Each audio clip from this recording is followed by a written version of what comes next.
And it's Genshin time! Oh, I moved too fast for my character.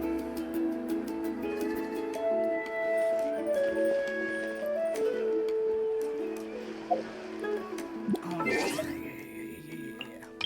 Oh, whoops.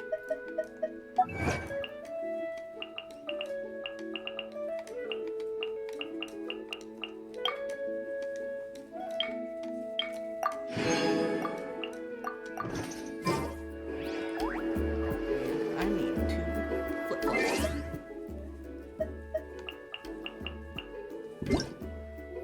Two of my abilities.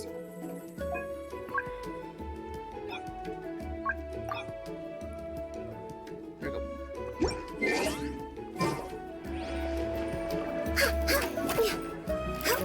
There we go. Ooh, I'm gonna make my character smaller. Quick.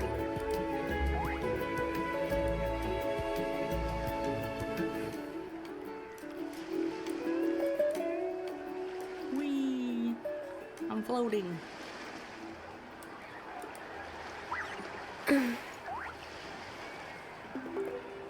Oh shit, yeah, that's right. Whee! Now I'm not super in the way for the story.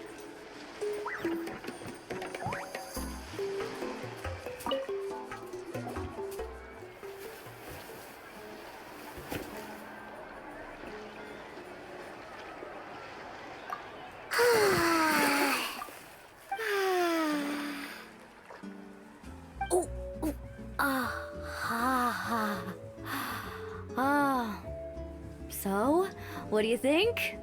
Can you feel the warmth relax every muscle in your body? Yeah, it's so nice. The steam is warm too. The first time I came to the hot springs, there was She just no showed calming those effect toes off for free. whatsoever. You see that shit? I was such a little ball of energy, the moment my parents looked away, I ran off to the high temperature pools. It was actually pretty funny looking back on it. They were absolutely frantic, looking for me all over, until finally they saw my head slowly poke out from under the water. I was too young to remember the whole ordeal, but my parents told me all about it. A natural-born swimmer, my mother called me. Just like her, I taught myself how to dive underwater the first time I ever went swimming. So feel free to go for a swim. I'll be right here if you need rescuing. Okay, here goes nothing. Auntie Atea, you really came to check on us? Of course. And I'm glad you listened. I brought you all some milk and snacks as well. I'll just leave them here. The temperature in the artificial springs isn't too high, so I went with Saurus crackers and grain fruit chips. See how you like them. Oh, thank you.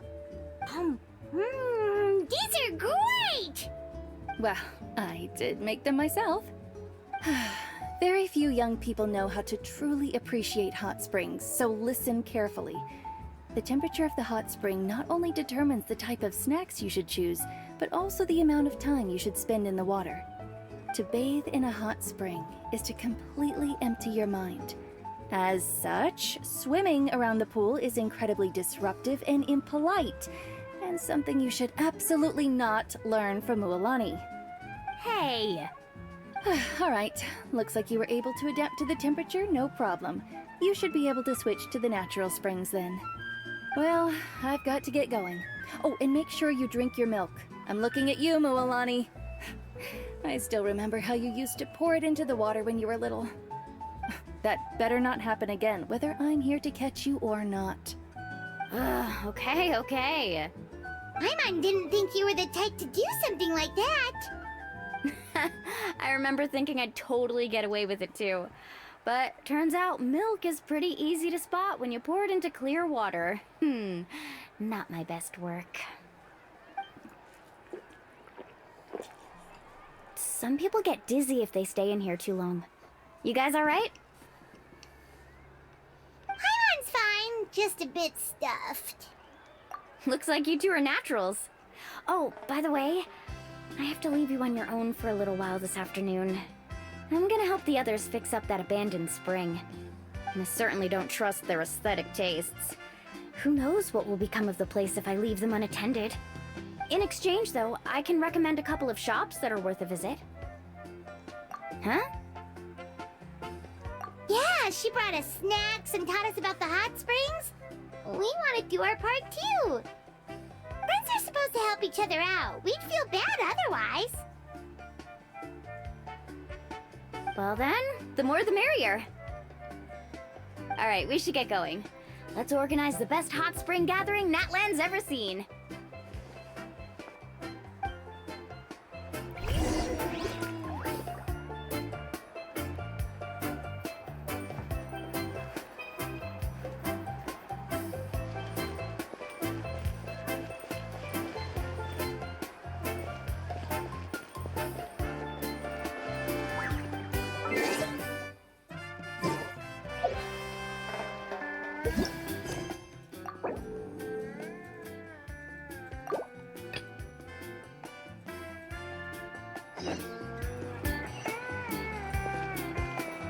We're way behind schedule.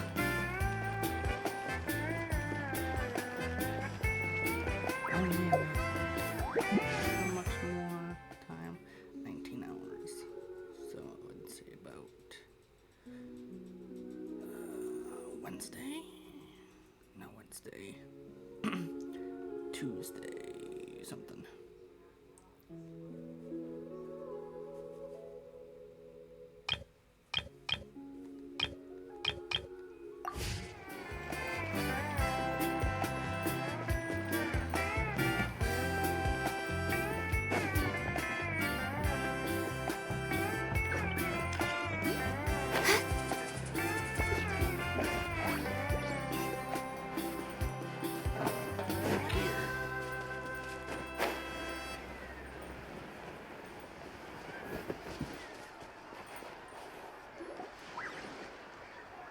Well, honey!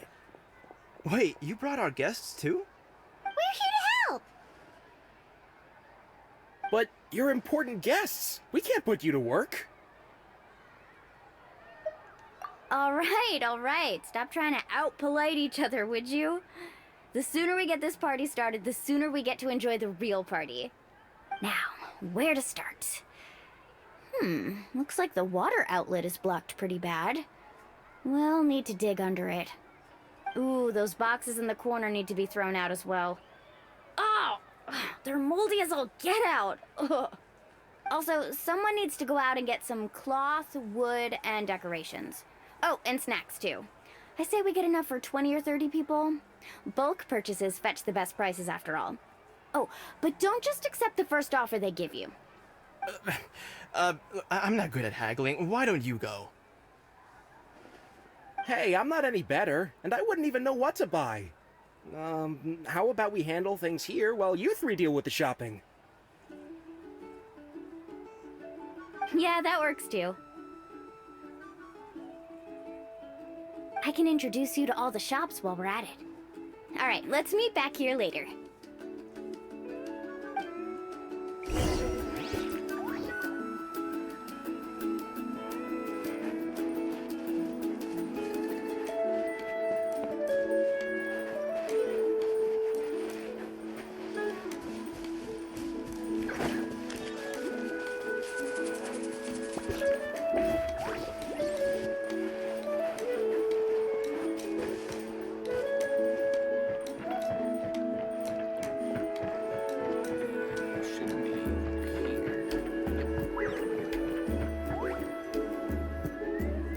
Hey there, Yellowfast.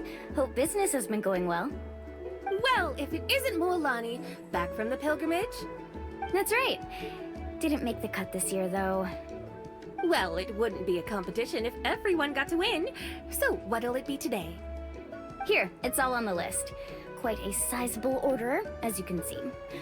So, can we expect a discount? Wow, that is a large order. What's it all for? A party? That's right. Keep this between us for now, but we're throwing a hot spring party for Auntie Atea. Wait, you're saying she can go in the hot springs again? That's great news! How about this? You can have the decorations on the house, and I'll give you 20% off the cloth and wood. Come on, I know you can sweeten the deal. That pile of wood's been sitting there since I left for the pilgrimage. At this rate, you need to get rid of it or it's gonna go moldy. All right, all right. Such a handful. Just give me a moment while I pack all this up for you. Wow, that was amazing, Mualani! All in a day's work. By the way, Yellowfath, are these 2 stones for sale? Interested? They won't come cheap. I'm not planning to haggle this time, I promise. Package them separately, would you? Nope. Kachina likes shiny little trinkets, so whenever I come across something like that, I always buy it for her. I'll hold on to them for now. It'll be a nice little surprise for her when she returns victorious from battle. I'm sure she'll like it. All right, that should be everything. If you could just double check, make sure nothing's missing. Let me see. Huh?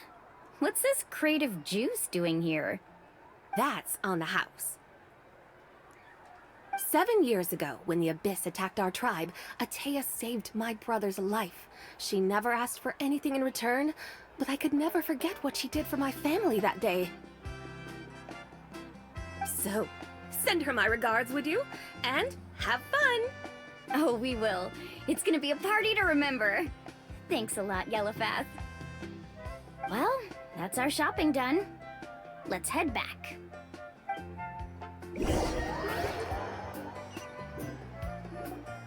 We're back! How's everything going? Wow, this place cleaned up nice.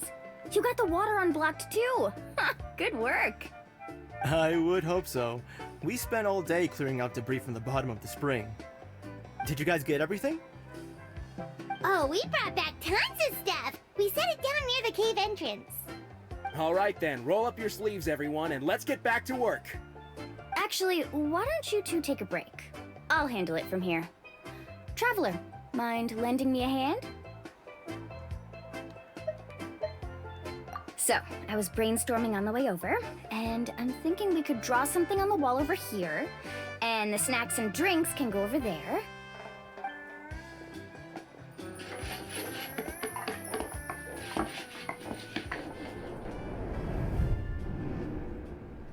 So, what do you think? Not bad, right? It looks amazing! Paimon had no idea you were such a great designer! Well, I'm usually the one in charge of the family store, so I'm pretty good at things like renovation and organization. Not to mention, this was totally a group effort. Still, I didn't expect it to take quite this long. Guess it's too late to invite Auntie Atea over, huh? Yeah, tonight's definitely not gonna work. Chief Amina set up those patrols to guard against the Abyss, and Atea volunteered. So she's on watch tonight. I see. Well, guess the surprise will have to wait until tomorrow. This could actually be a good thing. She can relieve all the exhaustion of keeping watch all night by soaking in the hot spring. Ha! She's gonna love it. Well, let's call it a day then. Traveler, Paimon, you must be tired too. Come on, I'll take you to the inn. I just noticed she has fish irises.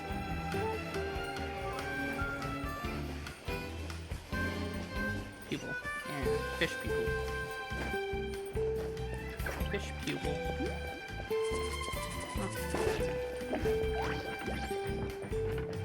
Huh.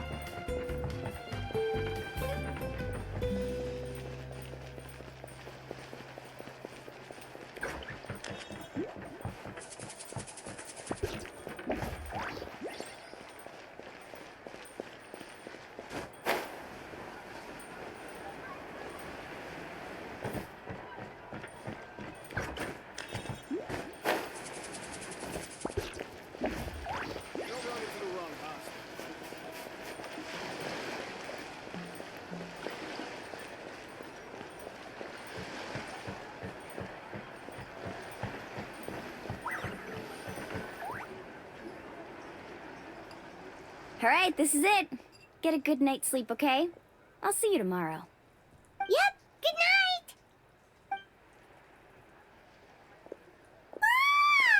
Paimon's exhausted. We really went all over the place today, didn't we?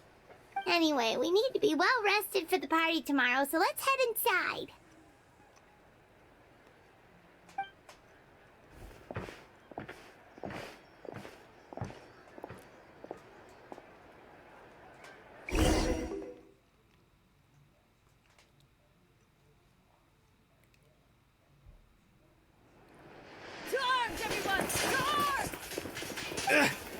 Why now?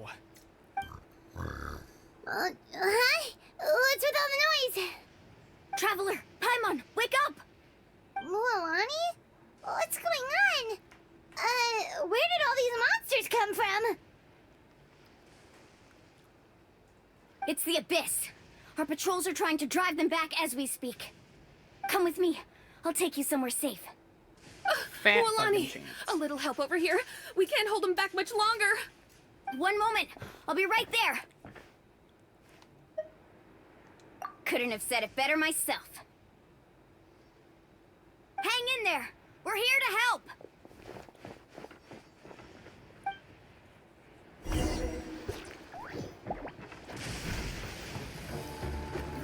Carving waves.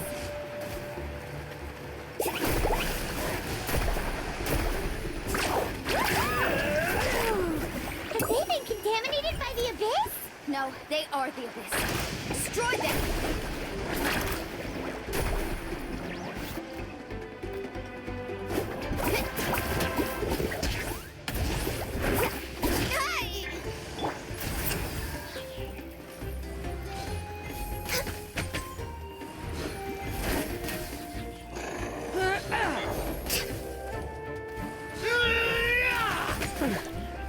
Thank you. I'm alright. Go help the others. I almost died.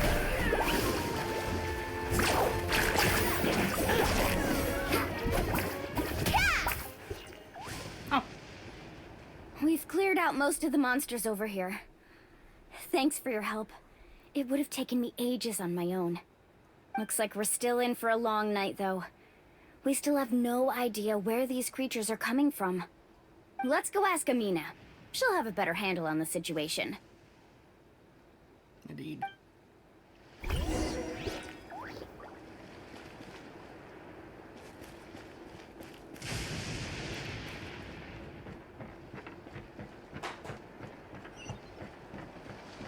Off we go.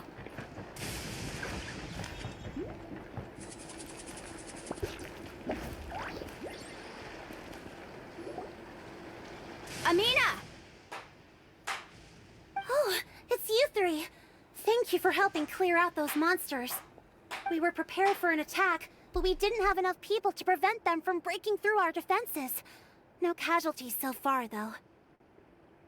Where'd they come from this time? The east side. We've pinpointed the position of an abyssal pylon, but we don't have enough manpower to take it down. An abyssal pylon? What's that? A kind of gate created by the Abyss. One that allows monsters from the Night Kingdom to enter the physical world. The only way to end the attack is to destroy the pylon as soon as possible. Otherwise, the endless hordes of monsters will exhaust our defenses. Exactly. That's what I'm most concerned about. Their numbers suggest there might even be multiple pylons in the area. We're searching for them as we speak. Alright, we'll go seal off the one to the east. Traveler, Paimon, can I count on your help again? Of course! We can't just sit back and do nothing! On behalf of the people of the Springs, you have my thanks. We're counting on you. Let's go. There's no time to lose. Take care, Amina.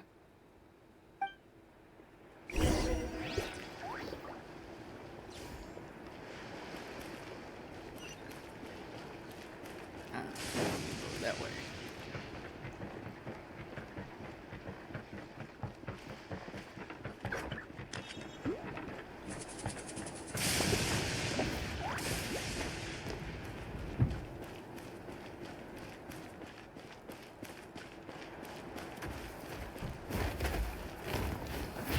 Out of the way or get blown away!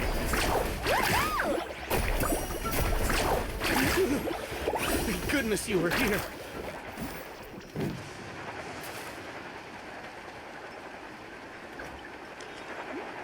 Mualani, is that the pylon?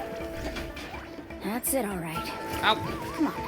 Let's get rid of this thing. Slip slide!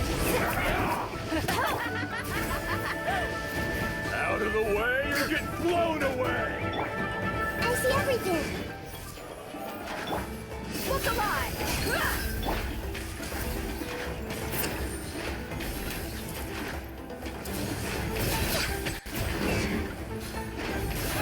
Brylon! It's over there! Hurry!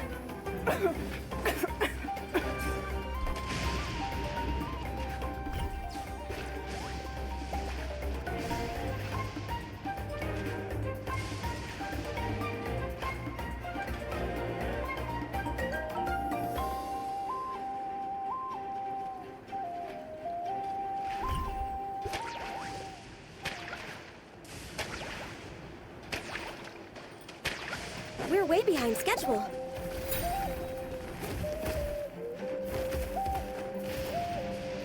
Born of ice and frost. Make yourselves at home.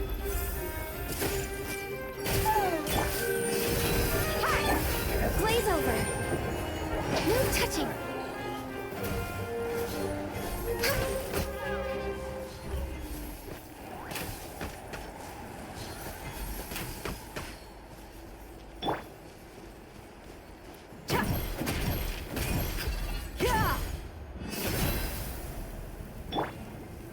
That's an epic wave!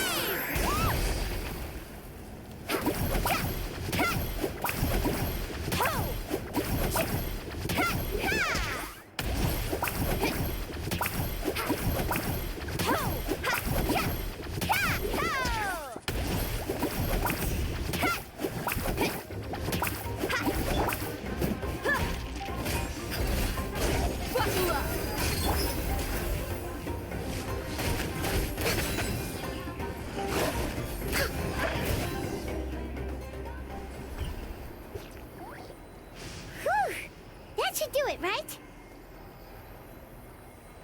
I don't see any more monsters, so looks like we're in the clear. Do these attacks happen a lot? Must be hard on your tribe. Yeah, it makes things hard sometimes, but that's how our ancestors have always lived. Besides, the Abyss doesn't care how difficult our lives are. Fighting back is the only option. Come on, we should head back. Huh? What are you looking at? Is there something over there? You're right. Mualani, look! They're coming from that direction! Wait, that area looks kind of familiar. What? How unlucky can we get? We just finished the renovations. We probably don't have any reinforcements over there, so it's up to us. Let's move! Huh? Seems like the monsters are decreasing in number. Come on, everyone, keep it up!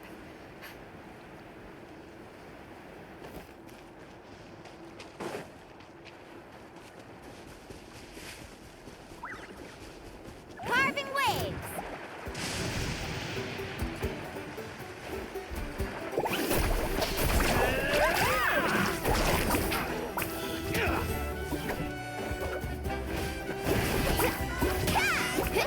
Tide rises!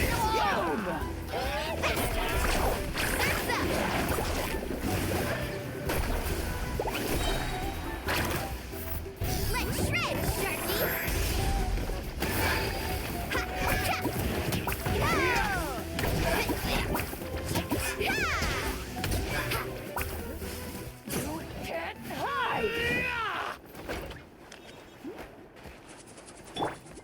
Ready, steady, go!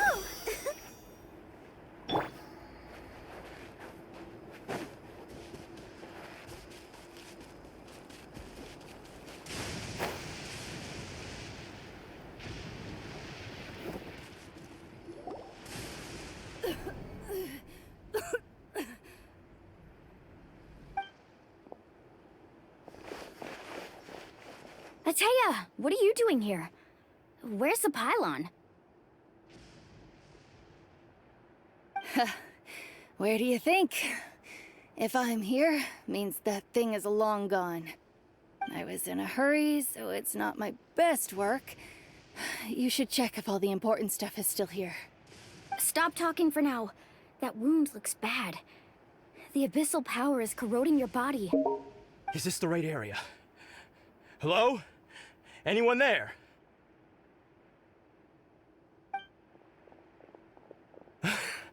Mulani and Atea, what's going on? We were told the second pylon was over here. Atea took care of it, but she's injured. Quick, someone get a doctor! All right, stop fussing. Don't you think I know my own limits? The main thing is they didn't destroy anything. This is a beautiful hot spring, by the way. I can tell how much work you put into it. Wait, no! This was meant to be a surprise. For me, right? I know. Atea! You think I couldn't tell you were avoiding me on purpose? Not one of you stopped to say hello today. It couldn't be more obvious that you were hiding something. And you, Mualani, were you the one that brought the snacks? How many times have I told you, you have to choose them based on the temperature of the water? Oh, forget about that. The doctor's almost here, and you're gonna get all better. Then we can have a meal together, and I'll help you make whatever you want, okay? You just have to hold on.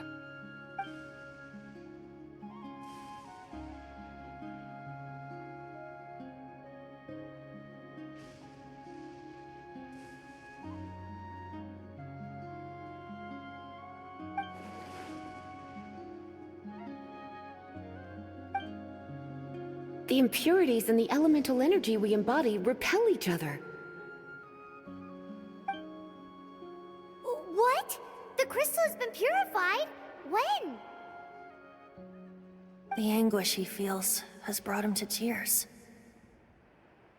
I also came across a teardrop crystal. Can you purify it?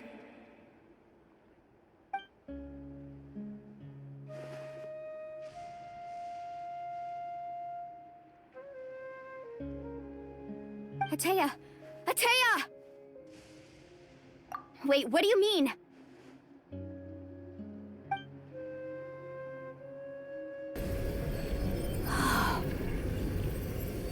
What is this?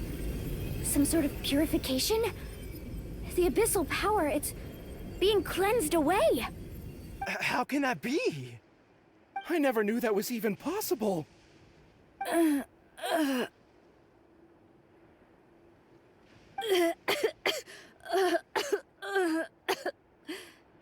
Atea! The mark of the abyss. It's gone. Yes, thanks to the Traveler. By the way, Traveler, are you alright? I just saw you purify abyssal power from Atea's body. That didn't injure you in any way, did it? You're sure?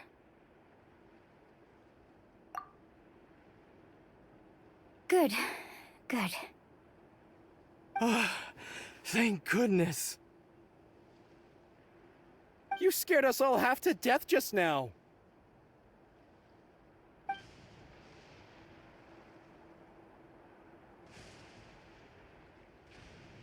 All right, everyone, head back and get some rest. We'll meet here tomorrow. We'll celebrate Atea's recovery and our triumph over the abyss. And most importantly, we'll show the Traveler and Paimon how grateful we are for their aid. Let's make it an occasion to remember. Dismissed! Got it!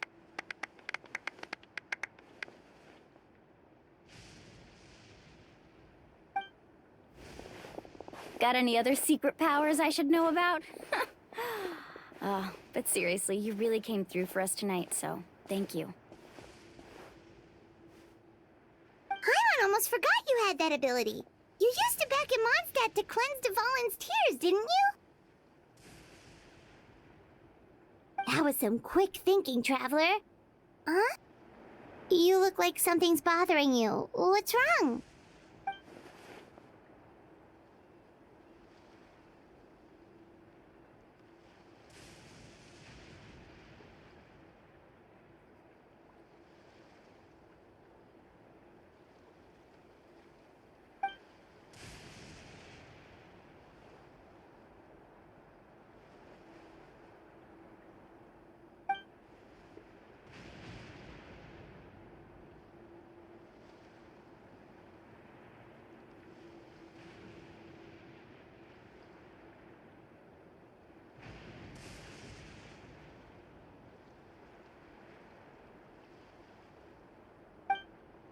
Abyssal power still exists within her body.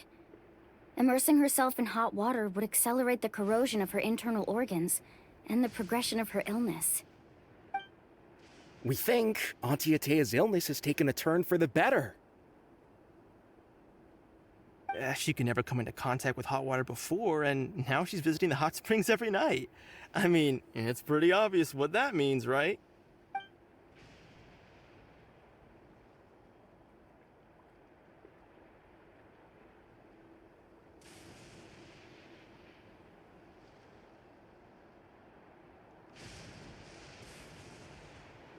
Hello? Traveler! Maybe you can zone out some other time because Paimon can barely keep her eyes open. Let's head back for now.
Not interested in hanging out with the other kids?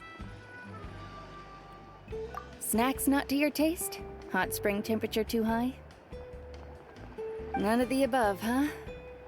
I heard you were the one who cleansed the abyssal power yesterday. You sensed it, didn't you? I was hoping to keep it a secret for a few more days. Didn't want to ruin the celebrations and all. But looks like it was no use. Hey, kid! Who, me? Yes, you. Come on. Let's go for a walk. Hey, where are you going? Did something happen? Just going to get some air. It's too noisy in here. You have fun. We'll be right back. Oh, and there are extra snacks in that box over there if they need replenishing. Indeed. Baked them all Assemble. fresh this morning. All right, sounds great.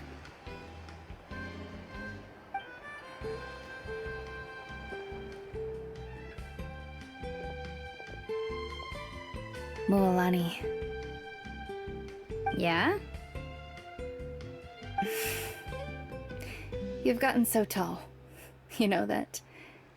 Feels like just yesterday you were that rambunctious kid causing trouble all around the hot springs. Well, yeah. 'Cause it's It's Genshin. like all that time passed in the blink of an eye. Tell me, how are your parents? They're away on business. Seriously, Atea, what's going on? You're acting strange. Traveler, did something happen? Both of you seem a little off today. I guess I should explain. I wasn't visiting the hot springs because I was getting better. And that pylon yesterday, I didn't go face it by myself because I was reckless or too anxious to wait for reinforcements. It's because my body isn't going to last much longer. Your friend saved my life in that cave, and because of that, I got to enjoy this celebration with you all.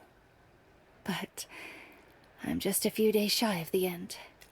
The hot springs, I'm just trying to enjoy them for as long as I have left. Oh, Mualani? that better not happen again, whether I'm here to catch you or not. That's what you said back at the artificial spring. I had a bad feeling then, but I didn't want it to be true. I wanted to believe you were actually recovering. You want to know something? Recovery, death, to me, the two aren't all that different. Both are worth celebrating. You've never been resurrected, so you might not understand. But Death and I, we're old pals by now. There's nothing sad about being reunited with an old friend.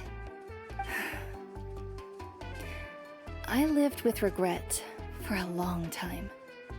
Regret that my illness meant I could no longer take to the front lines, especially as our nation slid deeper into crisis. But yesterday, I was finally able to let go of that regret. Not only because I found the strength to fight the abyss, even at the end of my life, but because I got to see you in action, Mualani. Seeing you out there, it made me realize that I don't need to worry about our tribe or our nation's future. You have the capacity to bring us all together. Even if I was never injured, old age would still take me one day. But I've done what I needed to do. The future is in your hands now. Just remember, whether in life or death, I am always with you. I understand. Seems like you've given this a lot of thought, Atea. Thank you for telling me all this. I'll do everything in my power to protect our tribe, our nation, and live up to the example you set for me. Good. Oh, and if any of you have the chance to meet with the Archon, could you give this to her for me? A talisman I've carried with me my whole life. It may seem strange to say while I'm still alive, but just think of it as a relic I'm leaving for her. It's brought me good fortune in battle. Even after I became too sick to fight, I never took it off. Just tell her it embodies fond memories and my strength of will. She'll know what I'm trying to say. Don't worry. We'll make sure she gets it. All right. That's all I wanted to say. Let's head back to the party. No use spending what little time I have left being sad.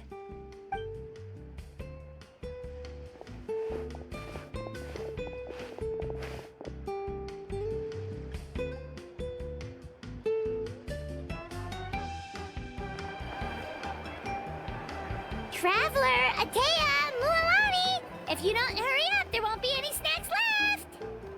Excuse me, what did I say about bathing in the hot springs on a full stomach? Hey, are you listening to me?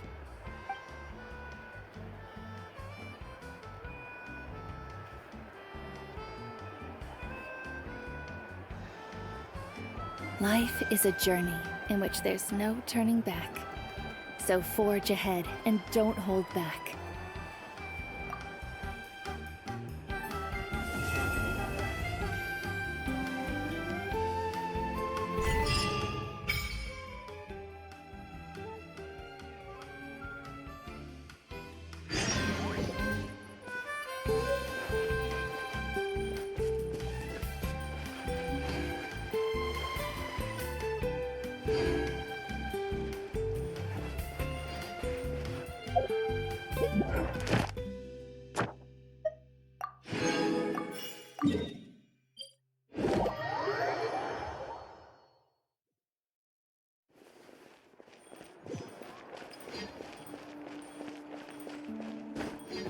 Ad Astra Abyssosk.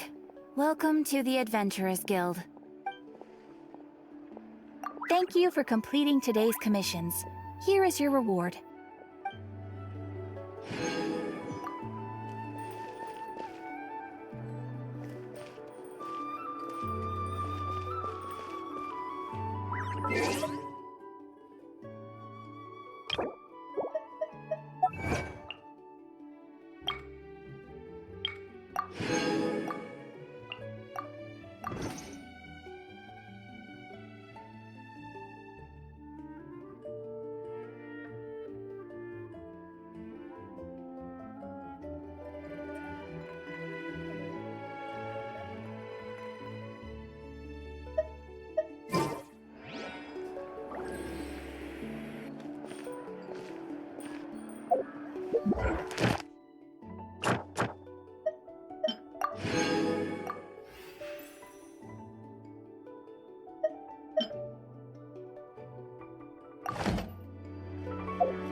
Will we be up?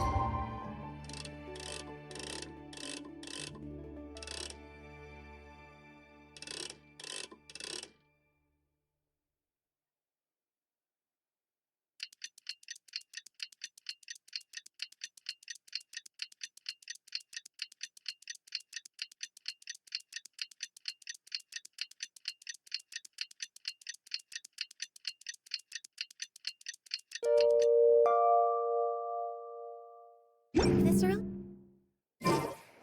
There is still a lot left to do. You might want to get a guide if you're not familiar with the area.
Paimon feels like a whole new Paimon after those 2 days in the hot springs.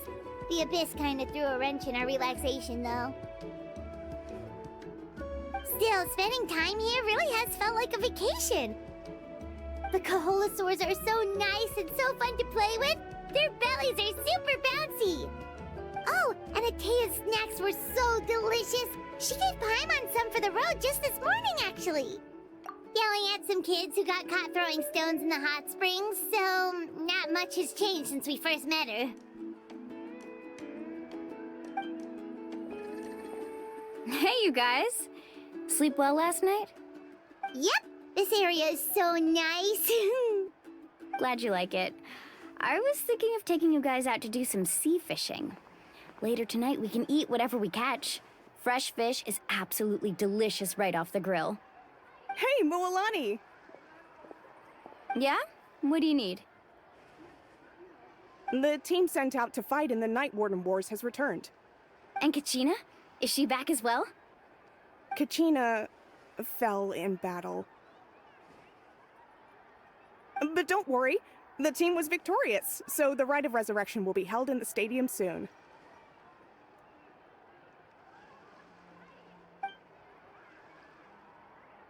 That's a relief.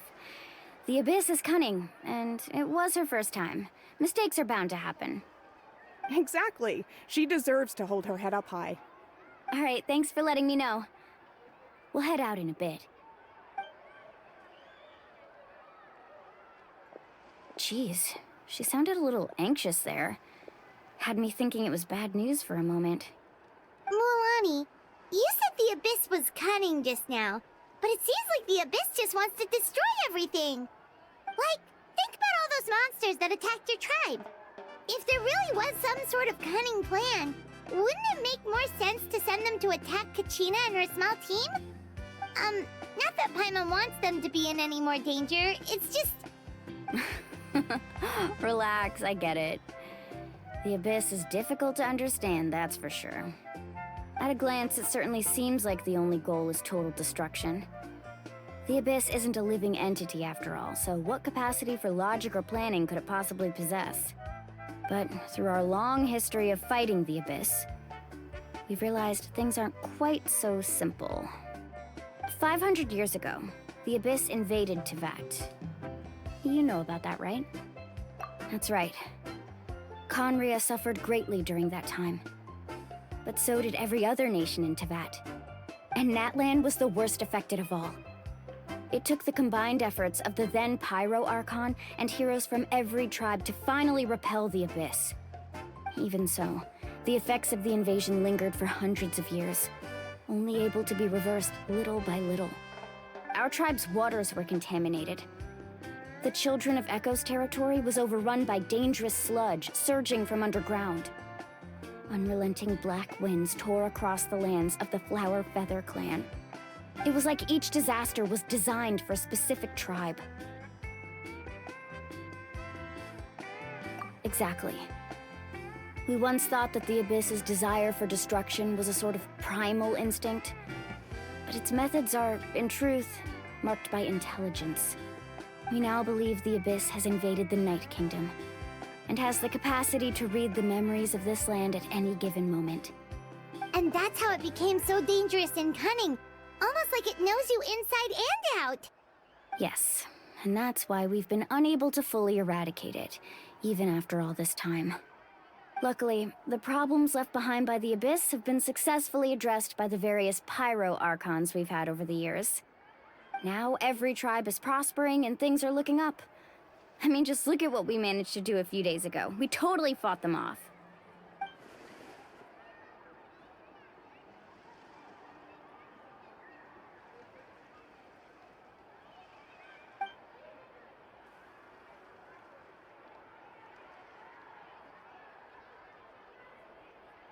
You must have had to sacrifice a lot to get to this point. Every battle, every sacrifice is in pursuit of a future where we get to stop fighting. Responsibility, duty, unavoidable burden. Everyone in Natlan views the war differently. But I believe we will be rid of the Abyss one day.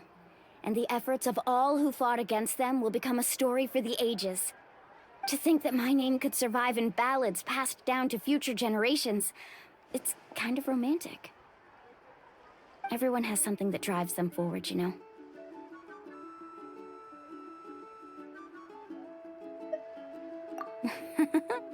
Be my guest. Heroes are always welcome in Natlan. Anyway, let's head to the stadium. Our fishing trip can wait until Kachina's back with us. The sea's not going anywhere.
If you lie on the grass, you can feel the heartbeat of the world.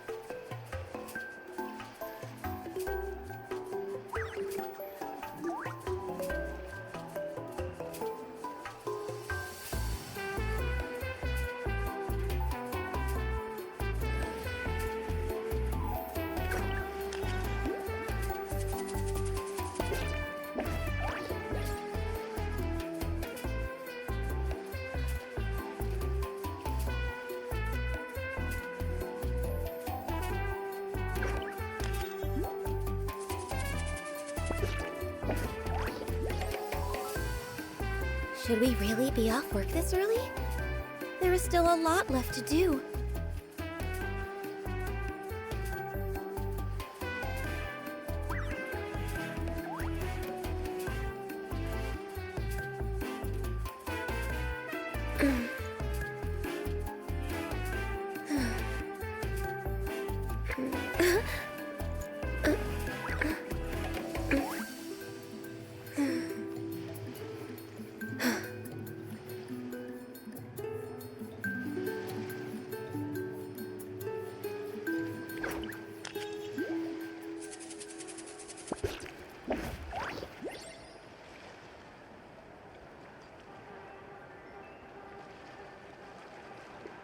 If you lie on the grass, you can feel the heartbeat of the world.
Should we really be off work this early? There is still a lot left to do.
Whoa, this place is packed already!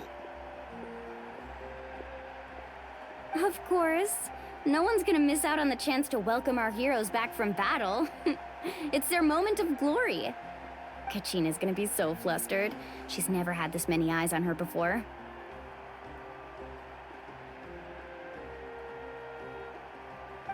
Yeah, she doesn't seem like the kind of person who likes being the center of attention. Looks like I'm just in time. Kanich, you're here! Yeah, a commission ran longer than expected, but I made it. I heard about the incident with your tribe, Mualani. Is everyone alright? Yeah, it's all taken care of. Our new friend here's got some tricks up her sleeve, by the way. She's just as strong as Kachina made her out to be. Hey, look! Is it about to start? That's right. Someone will come out and recite a eulogy, and then we'll sing the Ode of Resurrection together. Come on, let's find a spot with a good view. When the singing starts, just follow my lead and you'll be fine. Let's go somewhere higher up so Kachina can spot us.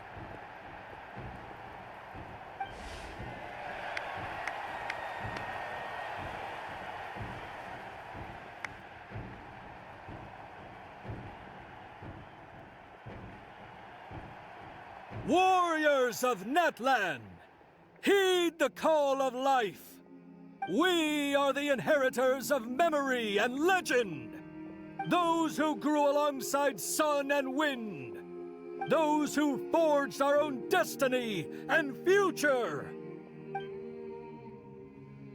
That is Natlan's fire, the lifeblood of our nation.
I could not find Kachina within the Night Kingdom, or locate her ancient name. What? What does that even mean? Usually once the ode is complete, the Pyro Archon and resurrected person will emerge from the flames. But something went wrong. What's going on? This has never happened before. Well, I think it's pretty obvious. Clearly, the team sent to fight the Abyss didn't win after all. Think about it. The Ode rekindles all victors. We've witnessed it countless times. Since the Archon couldn't find Kachina in the Night Kingdom, that must mean there's more to this victory than meets the eye. Hey! You just haven't gotten over the fact that Kachina beat you in the pilgrimage! Pathetic. The both of you. Your wild guesses are misplaced. We completed our mission.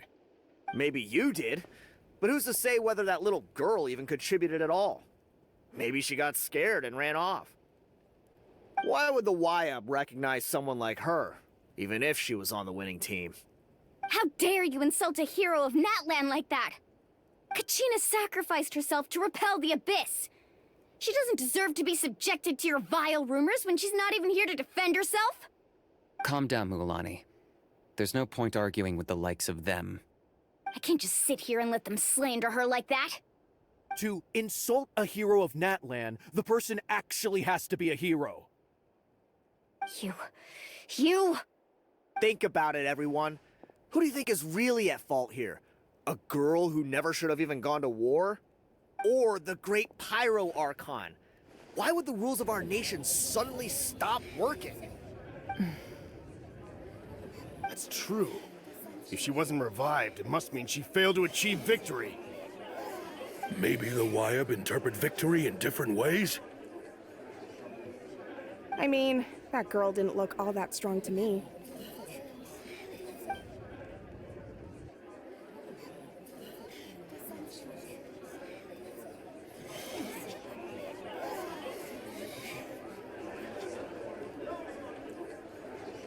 Kachina wouldn't have run! That's not like her at all!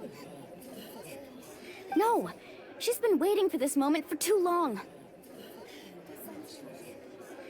No matter how daunting the situation, no matter how scared she might feel, she's always the first person to stand up and face it head on.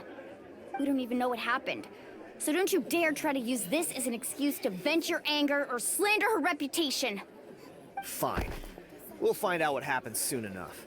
Then, we'll see who truly deserves glory. That's enough. Fucking not you.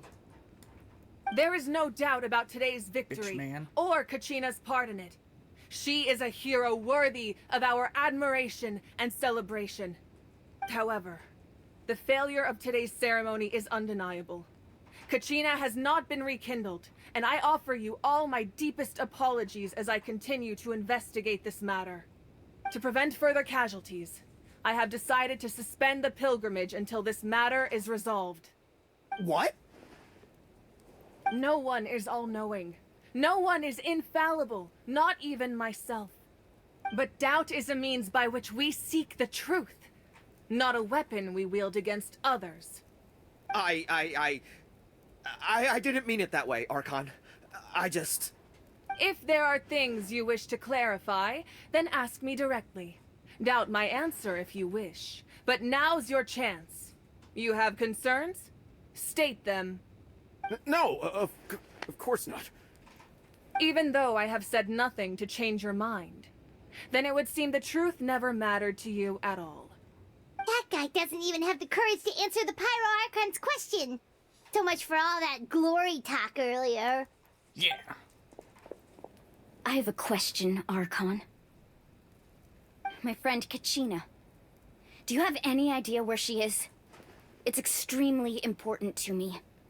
I know you said you were investigating the situation, but I'm sorry, that's not enough. I've already shared everything I know. If you want to learn the truth and rescue your friend sooner, you should join the investigation. So, what do you say? Of course I'll join. In that case, come see me in the speaker's chamber. We should join them. Oh, and if it's not too much trouble, could you drop by as well, Traveler? I'd like to have a chat. Rest assured, everyone, I'll keep the tribal chiefs informed on the progress of the investigation. Once again, I apologize for the outcome of this ceremony. If there are no further questions, let's part for now. Did she just ask us to come along? I believe she did. Let's go. I'd like to know what's going on myself.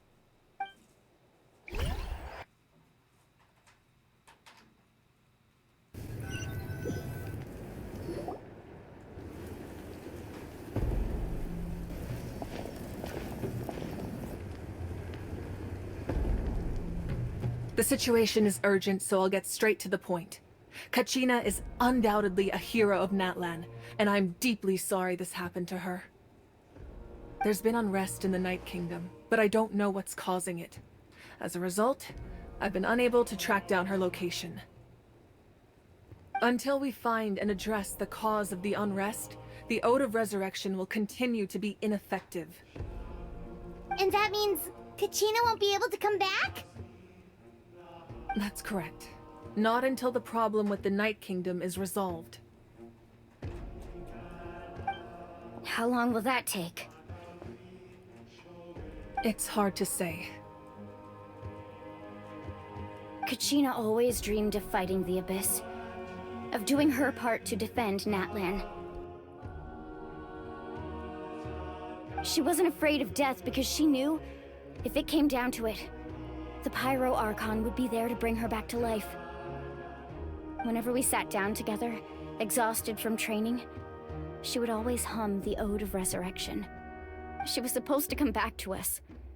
We were supposed to hug her and celebrate with her and share her joy. We supported her every step of the way, but what are we supposed to do now? Sit peacefully and wait for her return? Lose ourselves in grief over her death? Tell me, are we her friends? Or her murderers? That's not fair, Mualani. It's all right. I understand your rage and your grief. Kachina's life means a great deal to me, Mualani. Believe me, I want to bring her back as soon as possible. I would give you that peace of mind if I could. But please, hear what I have to say so I can at least give you a broader picture of the issue we are now facing.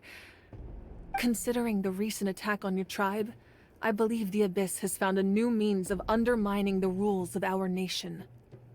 You mean... The Sacred Flame. The foundation of our resistance against the Abyss. If we continue to hold the pilgrimage and send teams to fight the Abyss, there will likely be more casualties. But if we stop altogether, the Sacred Flame will only grow weaker. The Abyss will scale up their attacks, and the tragedy we saw with the people of the Springs will only be the first of many. If we compare the two choices, the former seems to be the lesser of two evils. Sorry, I know that may sound harsh, but I bear the name Malipo. Weighing the costs is my duty. The raw truth can be cruel. But we need to understand it if we want to approach this rationally. But what would you say, Mualani? This is personal for you, and unlike Kanich, I dare say it's not a simple case of weighing up which course of action is less painful, is it? No. I can't choose between them, and I don't want to. Saying that one is preferable over the other is disrespectful to the people who suffered. You're saying it doesn't matter whether I suspend the pilgrimage. The consequences will be equally painful. Yes. What happened to Kachina breaks my heart. But I couldn't bring myself to sacrifice other people for her sake. And that is the crux of the problem. It's not simply a matter of choosing the lesser of two evils. Either way, there will be people who suffer. And the end result will be the same. Belief in the pilgrimage will waver.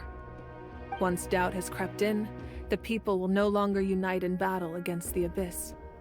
And that is exactly what the Abyss wants. Their ultimate goal isn't to break the rules that make the Ode of Resurrection work. It's to destroy the people's faith in them. To prevent what happened to Kachina from happening to anyone else, we need to suspend the pilgrimage. So that is my current plan. And in the meantime, I've made efforts to strengthen each tribe's defenses. Then, we have to find another way of strengthening the Sacred Flame to keep the Abyss at bay. This won't be easy. I'll need time to figure out the best approach. I understand your anger, Mualani, but I hope that provided some clarity, at least. Wow. Hyman thought things were gonna get heated for a second, but the Pyro Archon took the time to explain everything so patiently. I owe you an apology, Archon. I let myself get carried away earlier, and I'm sorry. You're right. We need to focus on finding solutions. We could always hold the pilgrimage without sending a team to fight in the Night Warden Wars. That way, we would still be able to fuel the Sacred Flame. I've considered that, but the two events have nearly always been linked. Without the chance to fight the Abyss, pilgrimage rankings lose their prestige, and competitor numbers will drop. With fewer participants, the amount of contending fire produced will decrease, and the vicious cycle will continue indefinitely. So, essentially, the Abyss has taken Kachina hostage.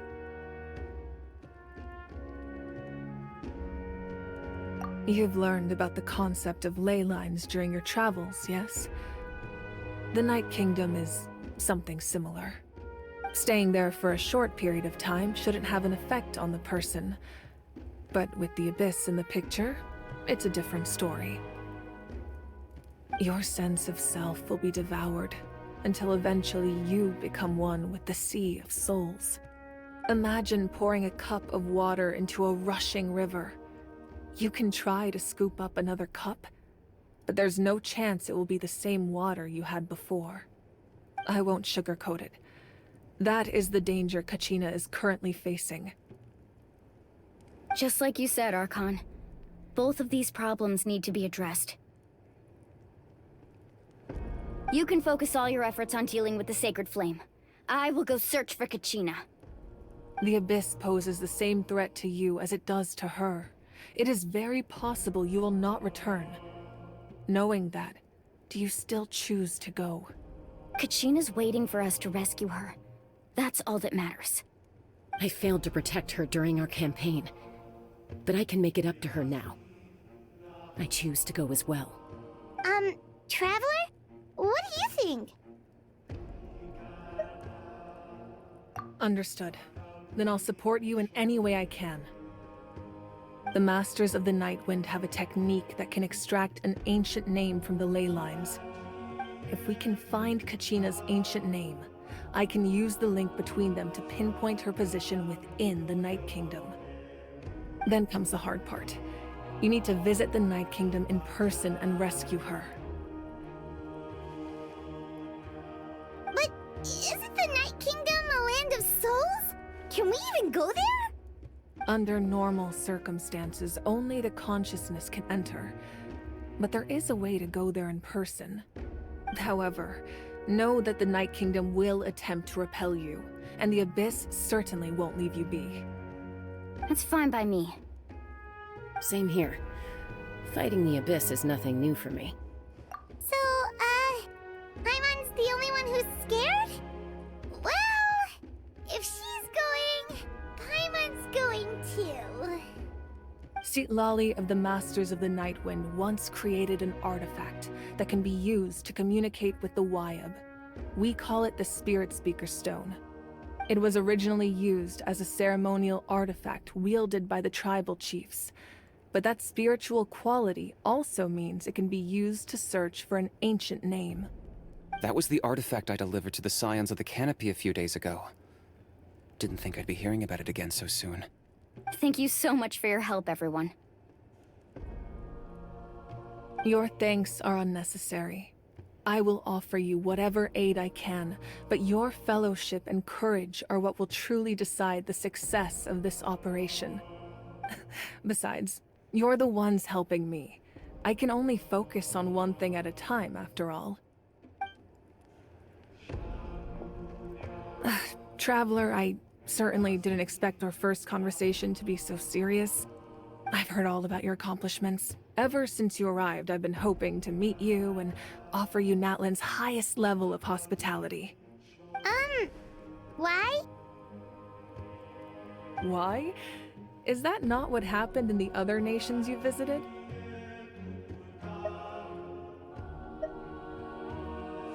Yeah, things were pretty complicated at the start.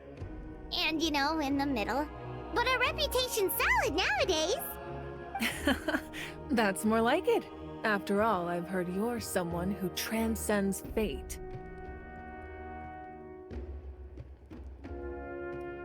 Perhaps even more than you can imagine. But we can talk about that some other time. Ideally, this would be the perfect night for a drink and some musical ambiance. But there are important things to be done. Oh, I almost forgot. Atea was wounded in the fight against the Abyss. She wanted us to give this to you. It embodies fond memories and my strength of will. That's what she asked us to tell you. She said you'd know what that means. I didn't think this day would come so soon. The flames of her life force. I can feel them flowing within the talisman. If things were different, the two of us could have enjoyed the hot springs together while she gave this to me in person. We're supposed to be hot spring buddies after all. But don't worry. This talisman means a great deal to me. I'll take good care of it, and once this is all over, I'll pay Atea a visit.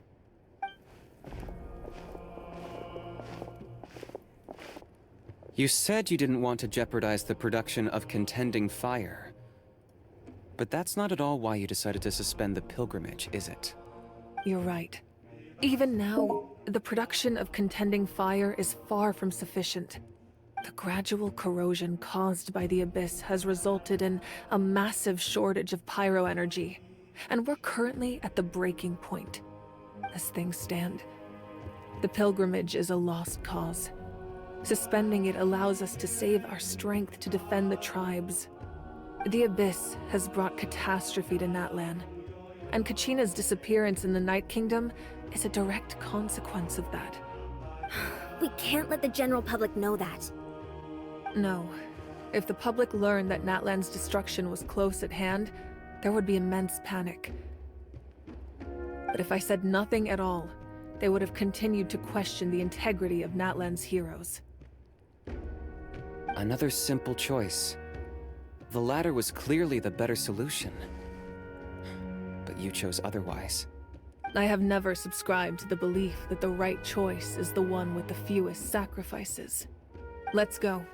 There's still a way for the sacred flame to last a little longer. You mean? Yes. Come with me.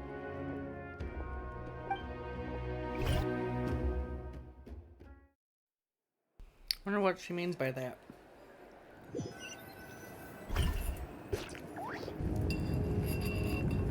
The sacred flame must never go out.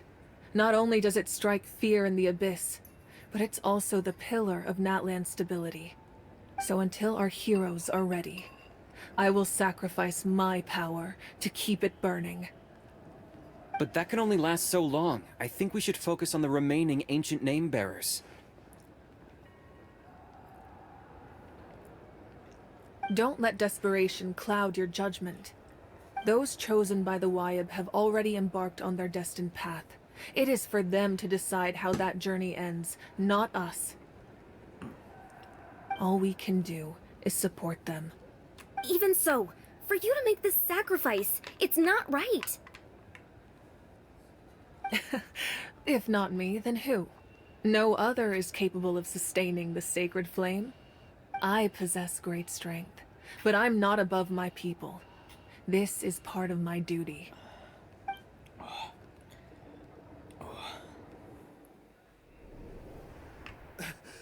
Archon, it's the Fatui!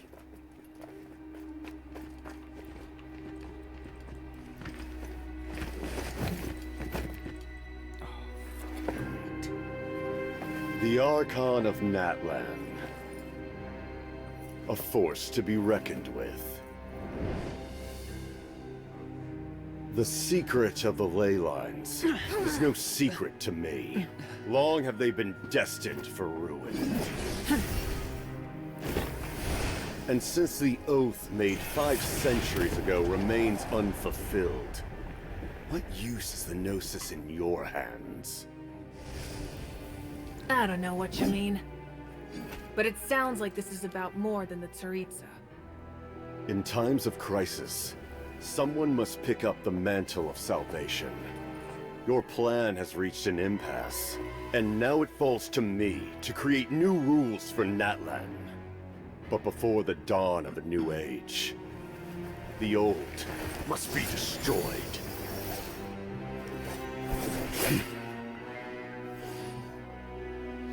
I assume that's the end of your speech? Good. People like us. Let our blades do the talking!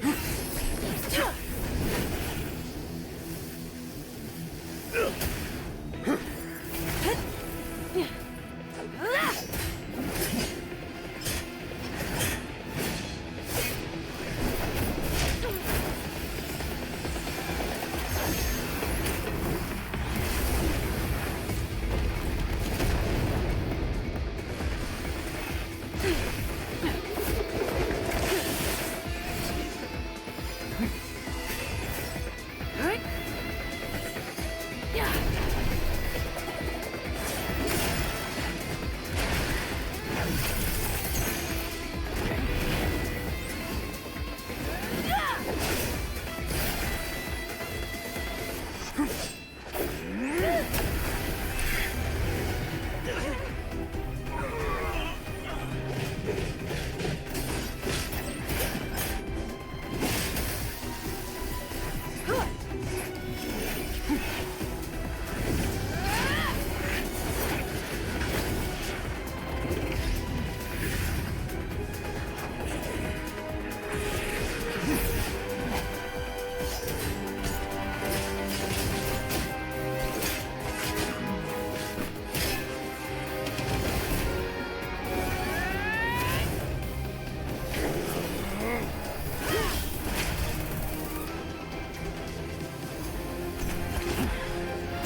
Masters of the Night Wind.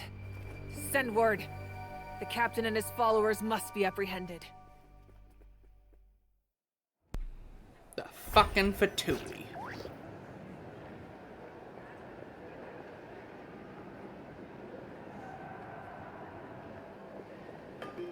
Are you alright, Archon? He was a formidable opponent. Exactly what I would expect from the first of the Fatui Harbingers. I never imagined someone could match you in combat. If the Tsaritsa sent him here, why would he bring up what happened 5 centuries ago? Yeah. And how much does he know about Natlan? The Harbingers are all driven by their own personal goals. The only purpose that unites them is collecting the Gnosis. But I'm sure the captain has his own reasons for being here as well. Whatever his motive, we should shift our focus to the Fatui. If they attack again, and we're not prepared, we're done for. No, we're running out of time. The wound I inflicted should hold him back and weaken him for the time being. Besides, I'm sure you noticed, the power that came to his rescue just now came from the Masters of the Night Wind. In other words, there are traitors among us. Not necessarily. This could prove to be a very valuable turn of events. When we exchanged final blows, I sensed an unusual presence within him. I'll need to investigate further. Kenichi, go to the Masters of the Night Wind and look into who could have aided the captain. Speak to Citlali. She should know.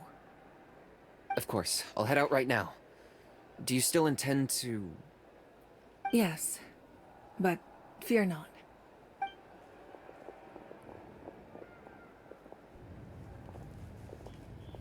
Natlan's strength has never rested solely in its Archon.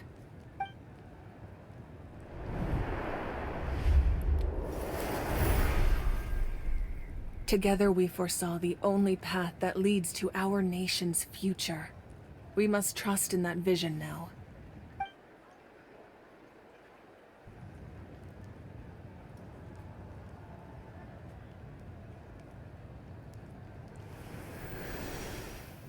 Is everything okay, Archon?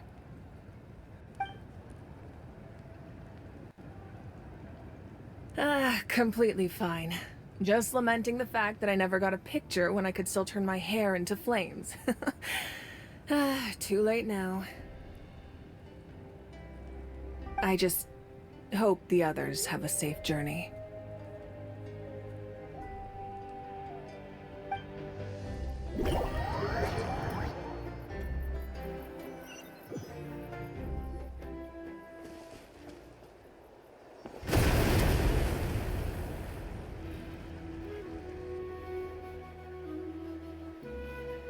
What's happening at the stadium? Did something explode? It feels like the Archon unleashed her power. She must be fighting a formidable opponent. Should we go back and check what's going on? Have faith in the Archon. She wouldn't lose in a one-on-one confrontation. Once we find Kachina's ancient name, we'll head right back. Okay, let's just keep climbing. Everyone really hopes nothing goes wrong.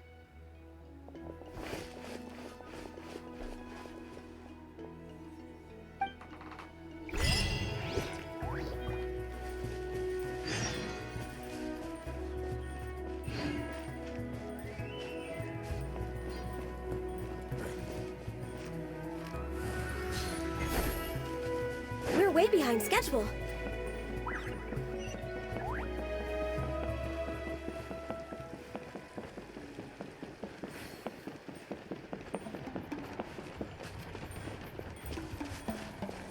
What can you tell us about the scions of the canopy? The tribe's people are very adventurous. Oh, kinda like us then.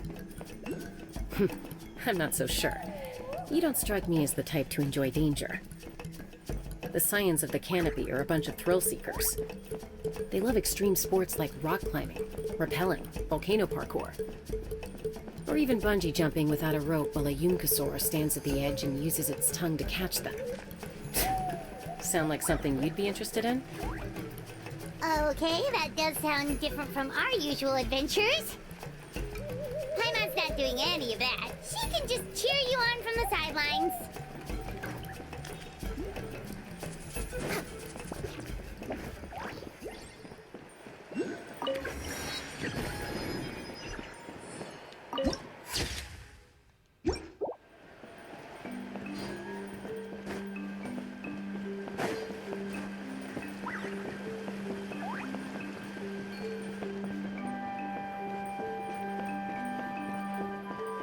That's Wyna, the tribal chief. Let's head over to him.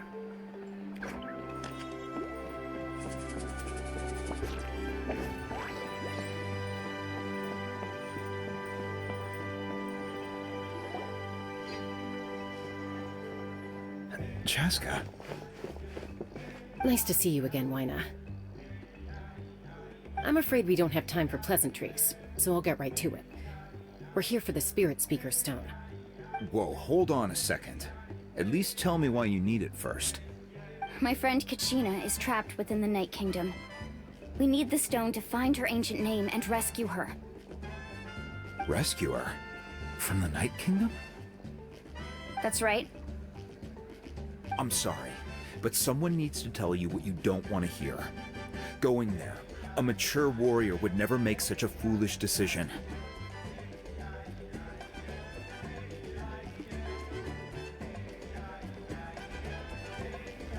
The nature of battle is unpredictable. You never know how it's going to end. Losing a friend is tragic, but when that happens, the best thing you can do is focus on how to prevent further casualties. I appreciate what you're trying to say, Chief Wyna. But if the price of maturity is abandoning a friend in need, I'll choose foolishness any day. If Kachina's still holding on, then so will I. I thought you might say that. Is something wrong, Wyna? This doesn't seem like you. Life isn't complete without taking risks. That's always been your mantra. It's nothing. The Night Kingdom is a dangerous place. Can't blame me for checking if you were up to the task. If you're that determined, far be it from me to stop you. Here's the stone. Keep it safe, okay? It's not like we have a spare. Thank you. Huh. Seems like you two go way back. But aren't you from the Flower Feather Clan, Chaska? Oh, Chaska's a peacemaker, so she's famous throughout the tribes. She's always the one people call to resolve conflicts, so we slowly got to know each other that way. Her younger sister Quichi's always hanging around our tribe, too. She's helped us out a lot in the past. Oh, you have a younger sister? Yes, I'll introduce you to her sometime. But let's get back to business.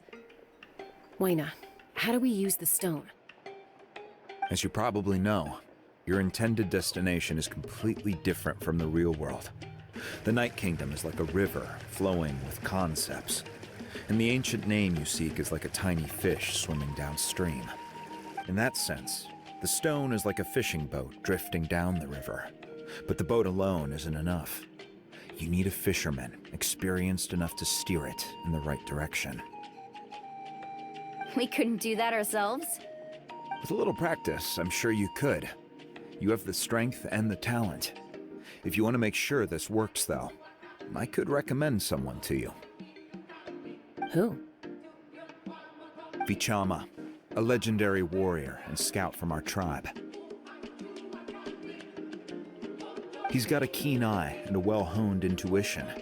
Even his ancient name means to seek. If you're fishing for a name, you're gonna want him on the boat. Vichama? Why does that name sound familiar? He's one of Auntie Atea's hot spring buddies. I've heard stories about him. Where can we find him? Ever since Malco passed, he spends most of his time gazing out at the scenery from the cliff tops. Follow the path that way, and I'm sure you'll find him. Thank you. We'll go look for him there. Good luck. I hope everything goes well.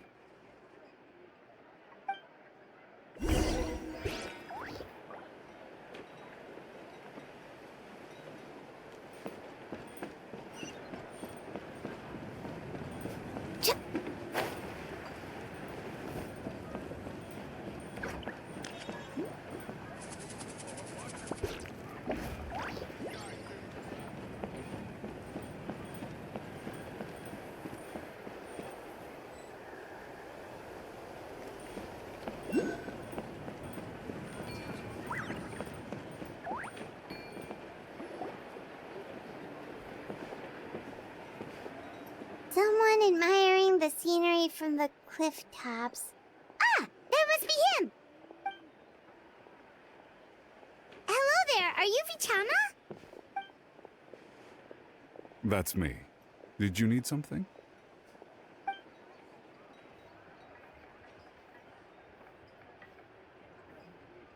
What?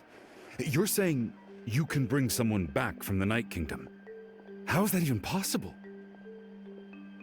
No, if you really think about it, anything's possible in that kind of place. But that would mean... Are you okay? You don't look so good. Everything's fine. I'll help you, but I do have a small request. After I help you find Kachina's ancient name, I want to use the stone to look for my friends as well. Your friend? Oh, why not mention someone named Malco? Is that who you're talking about? Yes, but I'd rather not get into it if it's all the same to you. That's not a problem. We agree to your request. Yeah. Since you're helping us find Kachina's ancient name, it's only right that we return the favor. Then we're agreed. Can I have a look at the stone?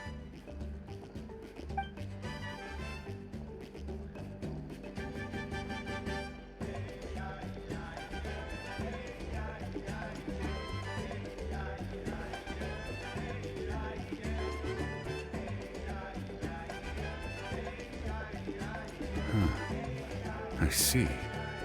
From what I can tell, it functions almost like an abyssal pylon. Both connect the Night Kingdom to the living world. Once the connection is established, the abyss will come surging through the opening like a predator honing in on the scent of blood. So we have to be sure not to use it in a tribal settlement. Wow, you got all that just from looking at it? I just picked up on the basics, really. I still have no idea why it works. You said someone named Lali invented this. They must be a genius. I'll go find an open area and start setting things up. In the meantime, I need you to get 2 things for me. We'll go right away. What do you need? First, I'll need some hook ropes. Pretty much every store around here carries them, so no need to go anywhere special. Oh, and I need to build a net out of them, so make sure you get a good amount. Wait, are you saying you're going to use a real net to catch Kachina's ancient name? How does that work when one's tangible and one's not? By creating something tangible in our world, like a net, we can create a connection to a corresponding concept in the Night Kingdom. Basically, I'm going to use the concept of a net to catch something equally intangible, an ancient name. Oh, I see. What about the second thing you needed? Right. I need 2 chunks of obsidian. Once we bring the ancient names into our world, we'll need a place to store them. Normally, you can only get obsidian from the Children of Echoes, but I heard there's a traveling merchant from that tribe around here somewhere, so maybe you can try your luck there. Gotcha! Alright, let's split up. See that clearing? Let's meet over there when you're done. Oh, and you can send someone with me if you want. In case you're worried I might take the stone for myself. What do you think, Chaska? There's no need. Lena spoke highly of you. That means you're trustworthy. I appreciate it, even though that doesn't mean much to me anymore. Anyway, it'll take some time to set everything up, so no need to rush. I'll see you in a bit.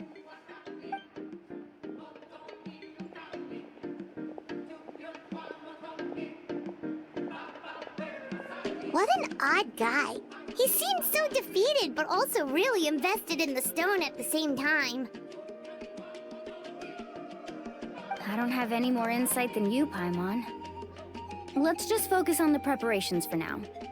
Hang on, Kachina. We're coming for you.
Whoosh!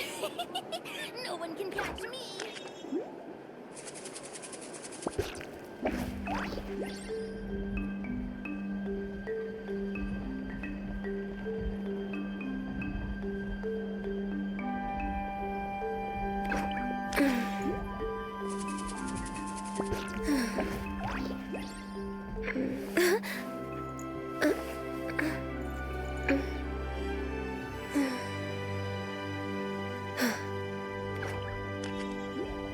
Whoosh! No one can catch me!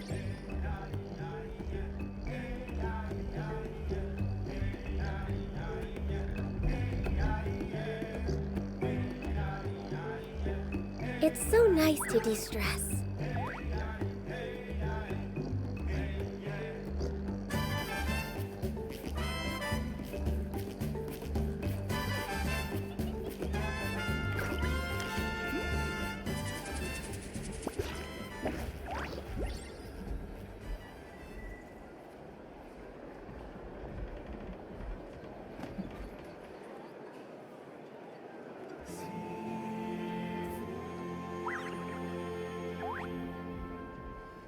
Should we really be off work this early?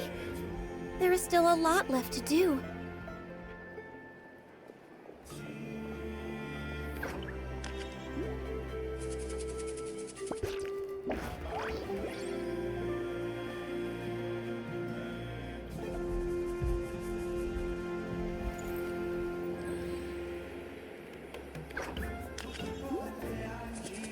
Whoosh! No one can catch me!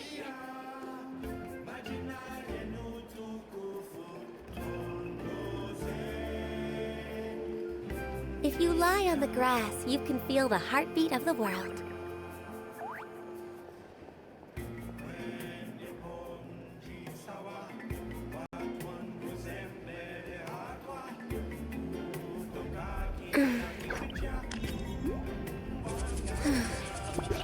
No one can catch me!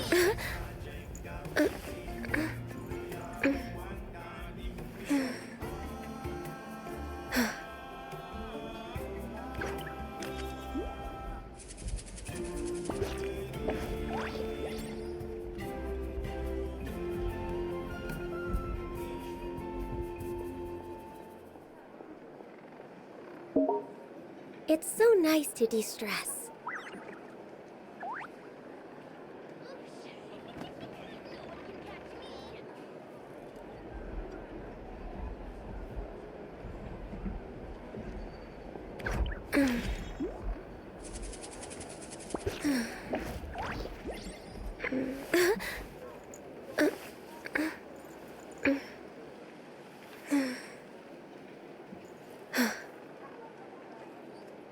Whoosh!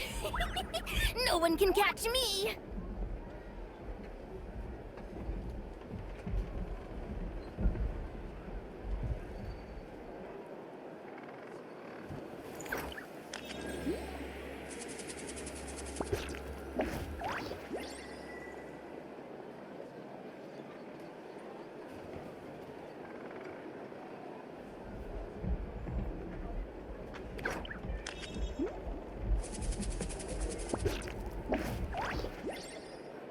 If you lie on the grass, you can feel the heartbeat of the world.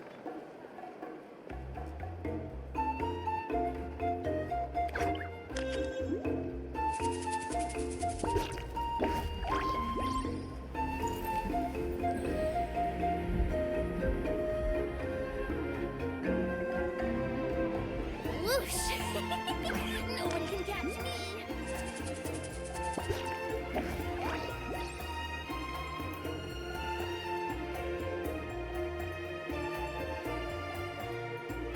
It's so nice to de-stress.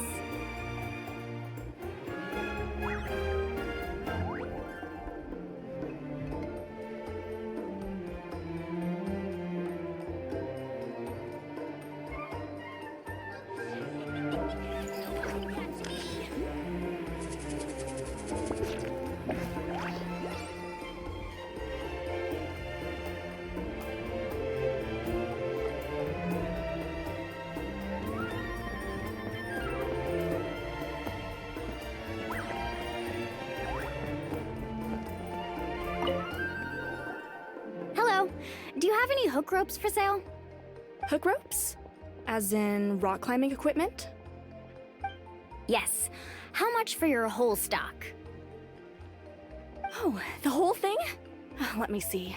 That would be 30,000 mora in total. Deal? Deal. Wait, really? What, you want me to drive down the price? We just need these as fast as possible. Thanks. Oh, no problem at all. I'll even pass along some information on the house. These ropes are usually used by rock climbing enthusiasts. If you want to learn, Roka's the person you want to ask. All right, that's everything. Here you go. Now we need the obsidian. Let's go talk to the traveling merchant Bichama mentioned. Whoosh! No one can catch me!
Excuse me, do you sell obsidian? Why, yes. I've got a chunk for sale right over there. Perfect. Is that the only one, though? We actually need two. That might be tough. Tell you what, I'll take a look through these boxes over here and we'll see what we can find. Thank you so much. We'll wait here.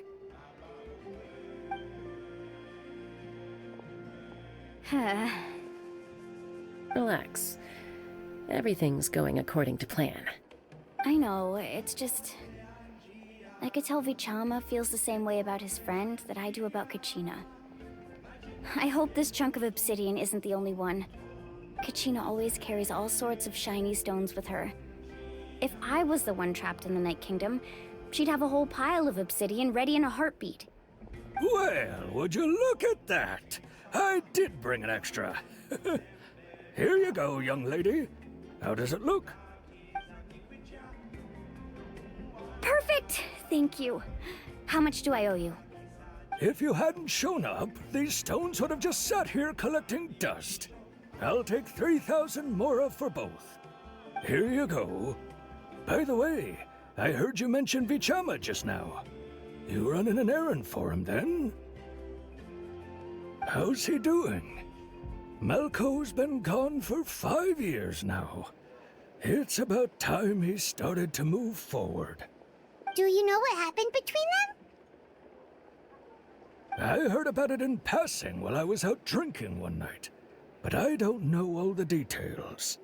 Bichama and Malco grew up together, and even made a name for themselves together.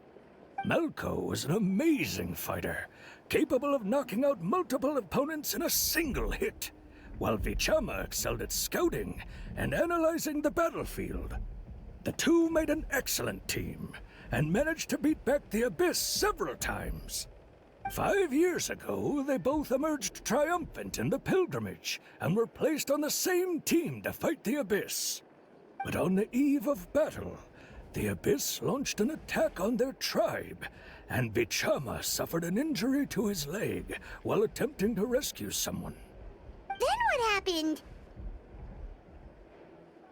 The team agreed that he couldn't fight the Abyss in his condition. Vichama didn't argue.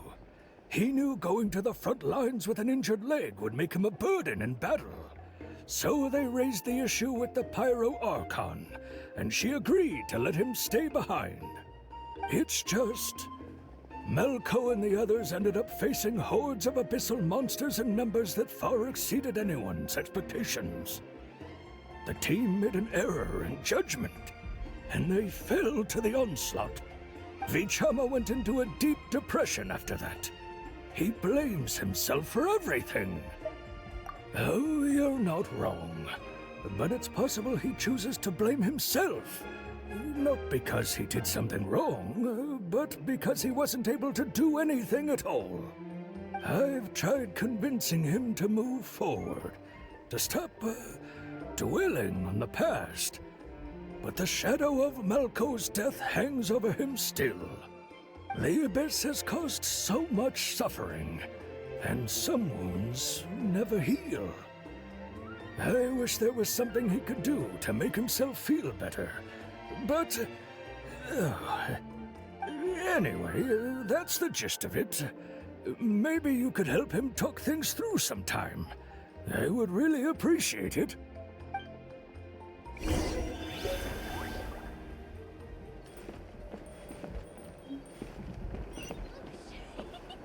No one can catch me!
Did you get everything?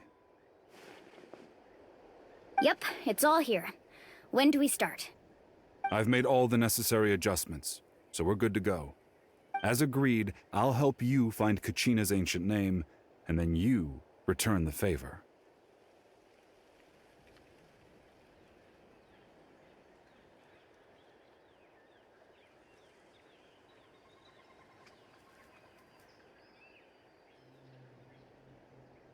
Go ahead.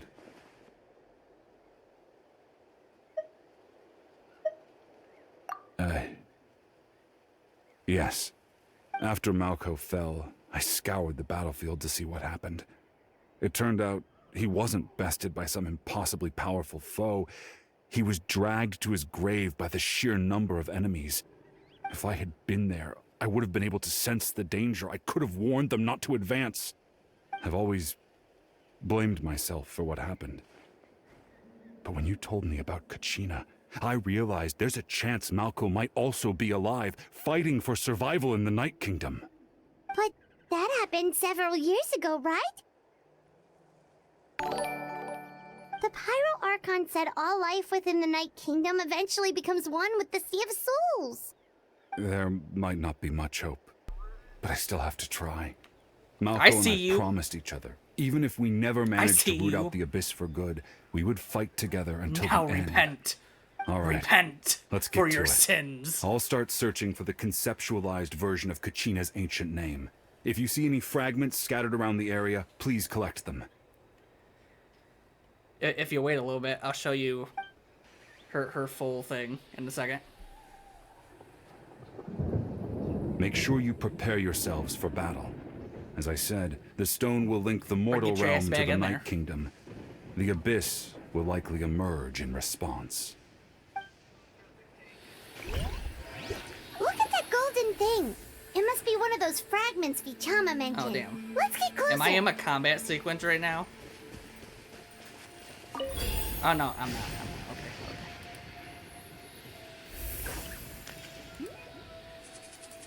This is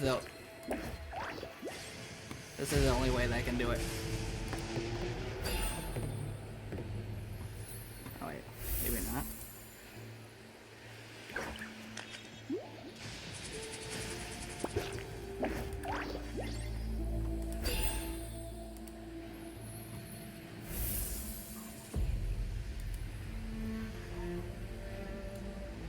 All my glory.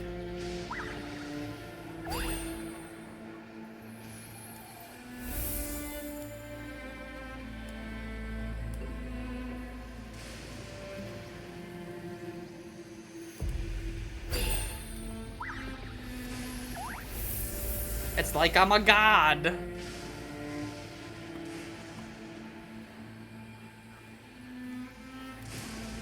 Oh wait, here we go. There we go, better yet. Full preview. There we go. Now it's like I'm a god.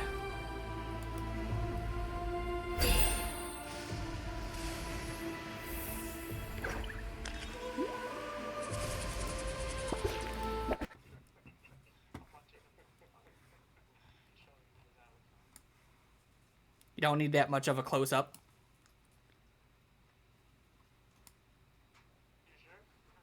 Yeah, I'm fucking positive. You don't need to see any of that.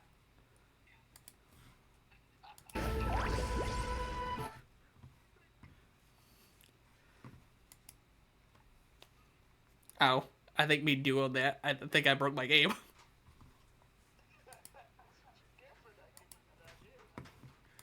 You don't deserve that view.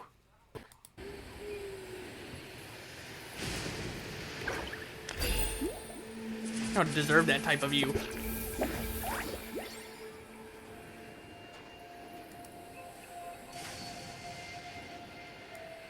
You get this type of view. Now I'm in the corner.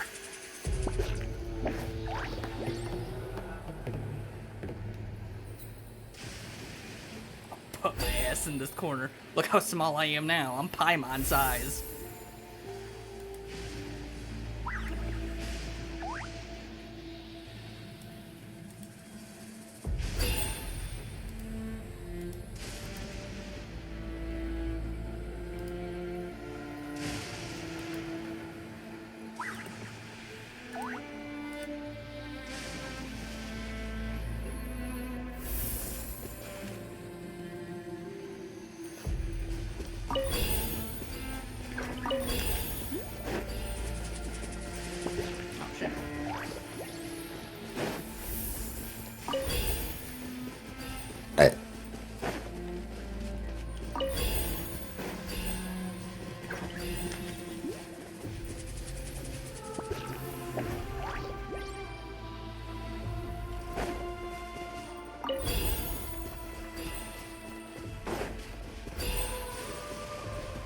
Healthy body, healthy mind.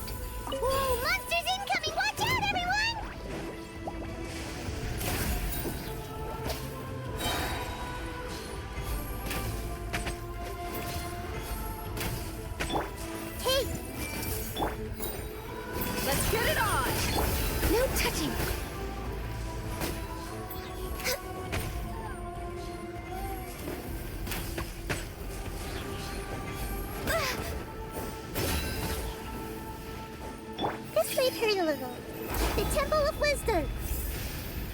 Did you know that the sound of thunder is the... Everyone hold hands! Access denied. This is long overdue. Look alive! Let's dance. La, la, la, la, la.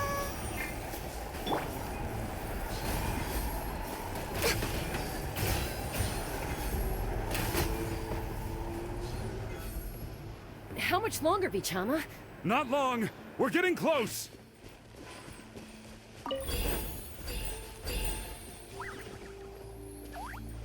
We're way behind schedule.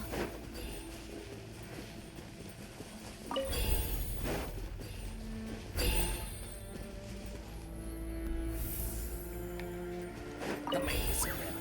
We're getting closer. Shit.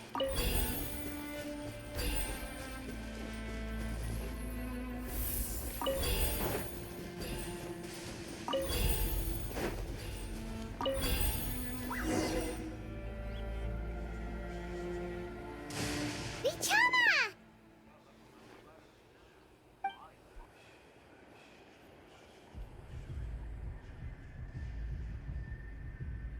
Quick, take it!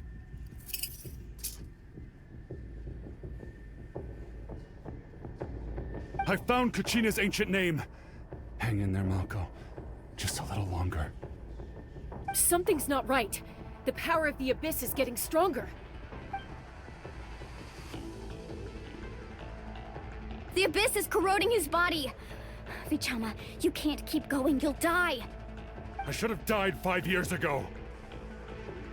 I just need a little more time. Please, I'm almost there. Thank you.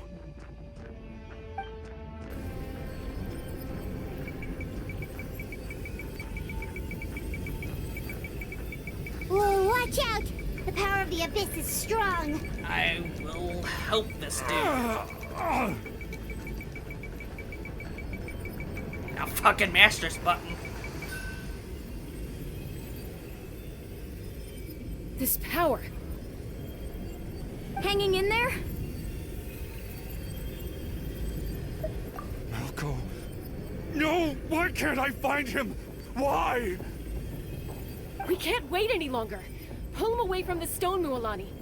I already tried, but the power of the Abyss has him in a chokehold. It's like he's tied to the stone with an invisible rope. In that case, we have no choice. I'm sorry, St. Molly. Get back! Chaska, wait!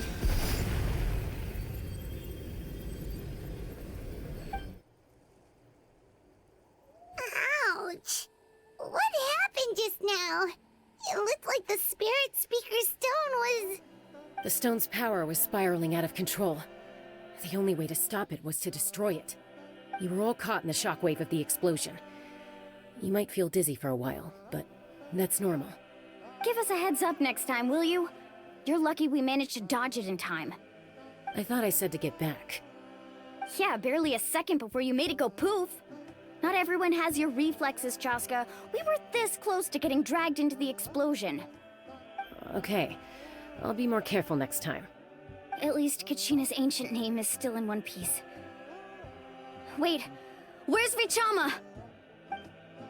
Vichama! Vichama!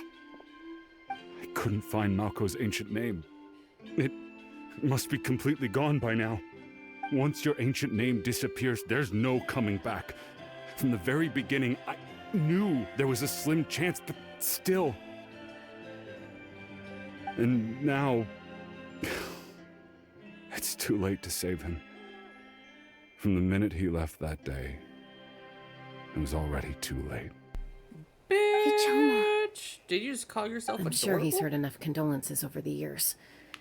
Let's just give him some space. Huh? What's that in your hands, Vichama? It looks like something's glowing. Huh?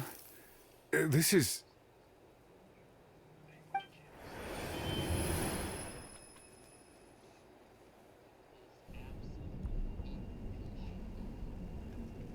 Hey, Malco.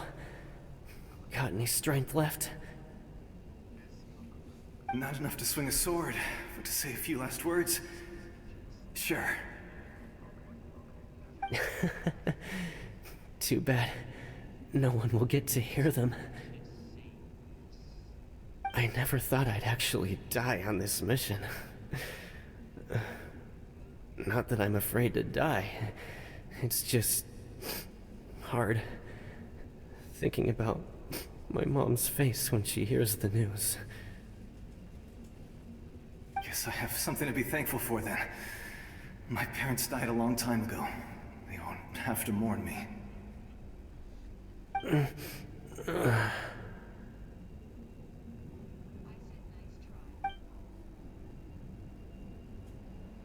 Pisak!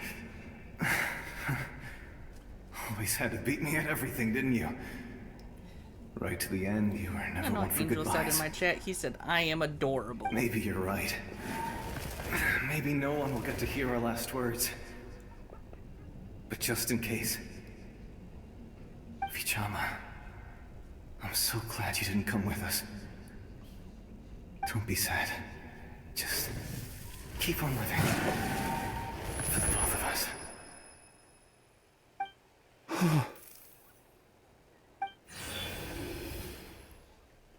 Was that a memory? Seems like we were able to salvage something after all.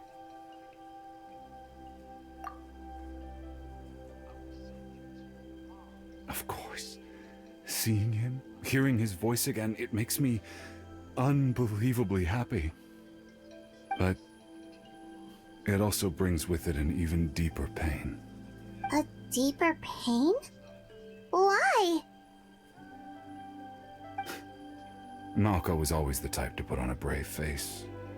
But in that memory just now, his hands were shaking, and his smile was forced. For all these years, I regretted not being able to fight alongside him to the end.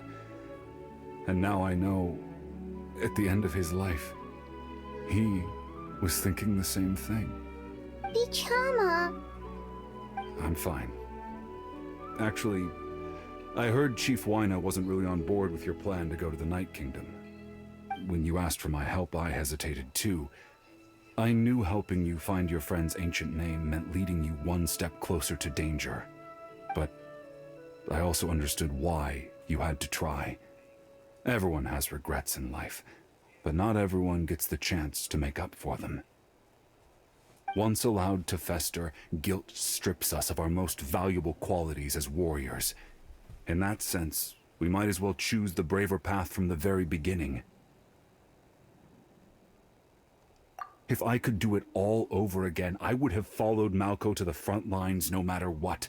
Even with an injured leg, there were still things I could have done. That way, even if the outcome stayed the same, I still would have fought alongside him to the end. There are critical junctures in life, and if you don't seize the chance to act, there's no going back. That's something I had to learn in hindsight, but you're still at the crossroads of your journey, so I hope you can walk away without regrets. Thank you, Vichama. I feel even more determined now. Kachina will come back to us. I'll make sure of it. I promised I would find her, and I intend to keep that promise. That's good to hear. Strange. My body, it's... Once abyssal corrosion enters the body, a portion will fuse itself to your internal organs. Even though the Traveler possesses powers of purification, the corrosion can never be fully eradicated. Thanks to her, though, you are only briefly exposed. Slowing your breathing and controlling your emotions should help you keep the symptoms in check.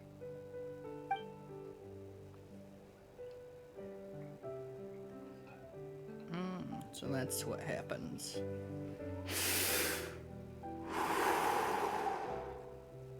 Huh.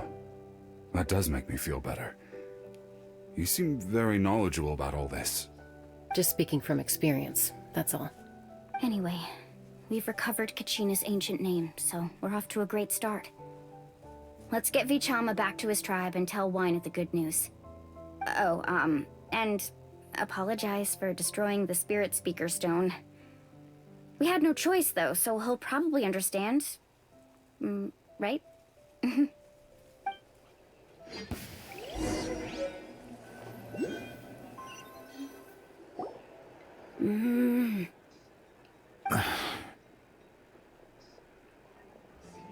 Koichi, are you really gonna just stand there like that? I don't know what you want from me. I think you know exactly what I'm trying to say, Uncle Wina. I can hear it in your voice. Honestly, it's just one thing after another with you two. They're back. Koichi? What are you doing here? Ha! Don't play dumb with your own sister. You know exactly why I'm here. My apologies, everyone. I just need to borrow Chaska for a few minutes. You come with me. Ooh, she's in fucking trouble. I'll be just a moment. Who is that? Koichi, Chaska's younger sister. Although the two aren't actually related by blood, it's kind of a long story. It's not really my story to tell, but I guess it's not a secret. You see, Chaska was actually raised by cuckoo sores. She was afflicted with a rare disease when she was a child, and abandoned in the wild as a result. The Abyss found her out there, all on her own, and tried to devour her. But in the end, all that did was trigger her will to live. That strength of will pushed her to survive. But it also planted a seed of conflict within her. Eventually, she was adopted by the cuckoo sores. Wherever they went, she followed, getting into fights right and left. For some reason, Paimon can totally imagine that.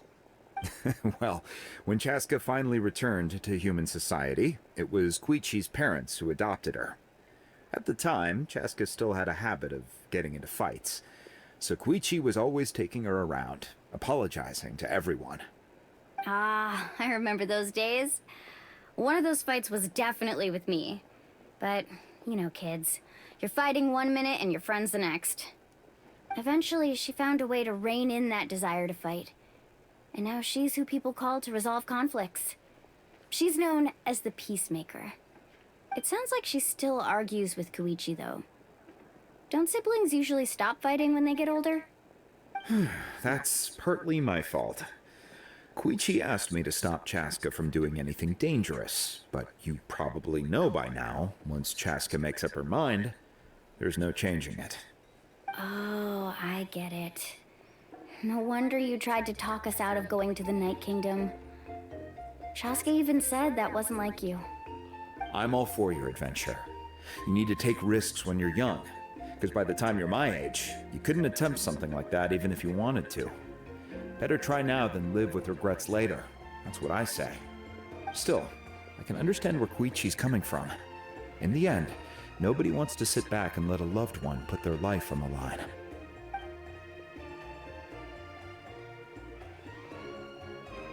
All right, it's just the two of us now. You have 1 minute to explain yourself. I don't have anything to say. You don't have to approve, but you should know I only do what's necessary. That attitude is exactly the problem. It's like you don't care. You try to sneak off to the Night Kingdom behind my back and then play it down as if it's just a trip abroad. Well, technically I am going abroad, right? Again with the excuses! We agreed, didn't we? There are 4 levels of danger.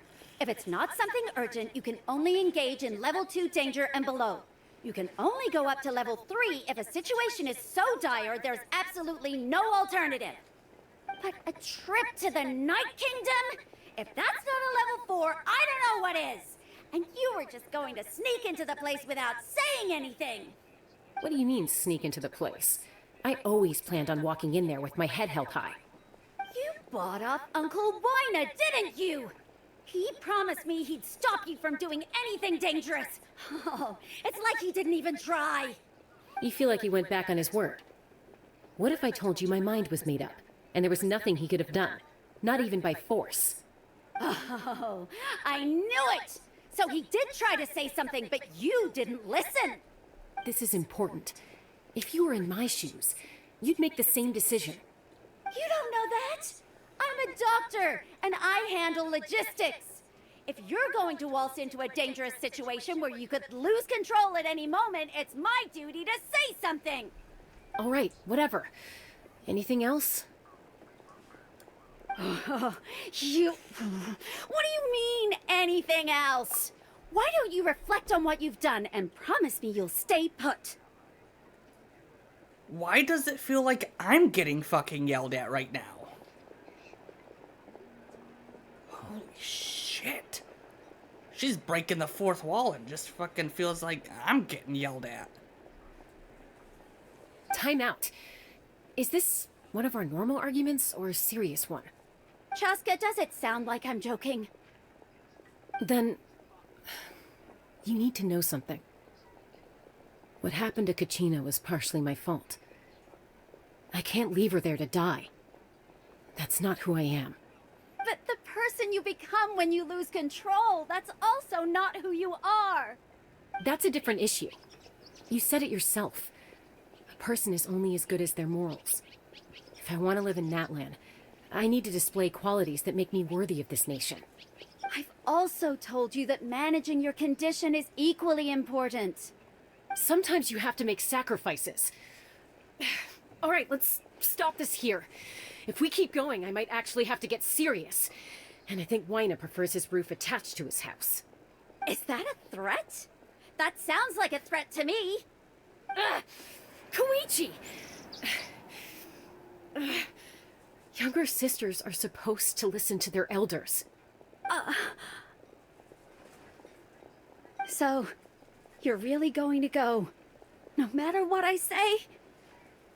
I'm supposed to be your sister. Then support me. I'll be back. All you have to do is wait. Chaska. So, that's it. Why'd you have to turn out to be so darn annoying?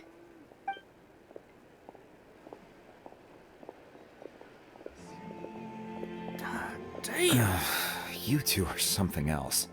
Something you wanted to say? I know you aren't related by blood, but you two sure are similar. Really? You know, I said that very thing to Koichi not too long ago, and she reacted the exact same way, down to the very tone of voice. It's not my place to get involved, but I will say this. Try to spend a little more time with your sister. You're tough kids. That doesn't mean you have to go it alone. Thank you. Anytime. All right. If you're done with the Spirit Speaker Stone, you might as well hand it over. According to Kinich, it's an important ceremonial artifact, so it'd be safer to keep it with me. About that. If only Tonegif Bard was here, he could have repaired it just like the Holy Liar. The Spirit Speaker Stone might be 2 stones now. Huh?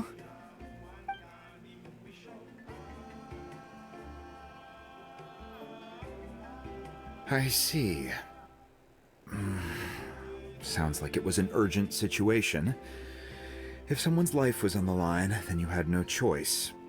Still, Citlali's going to be a nightmare to deal with now that you've broken her stuff. I'll explain everything to her later.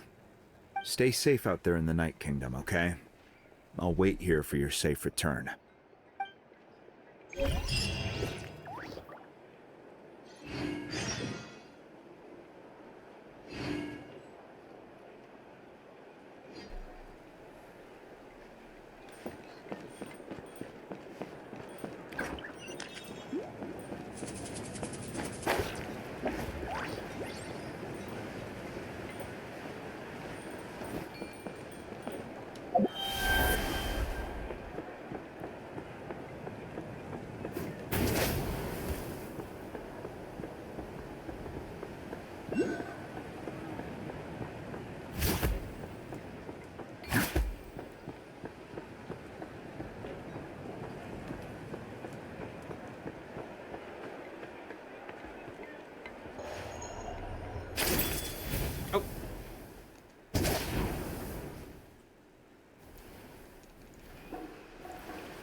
surprised I didn't die.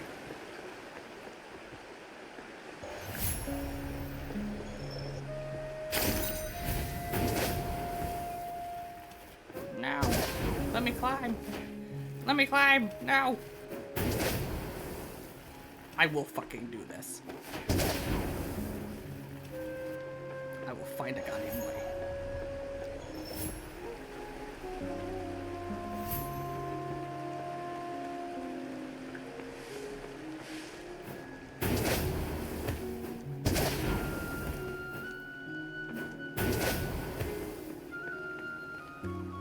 I guess I sorted it.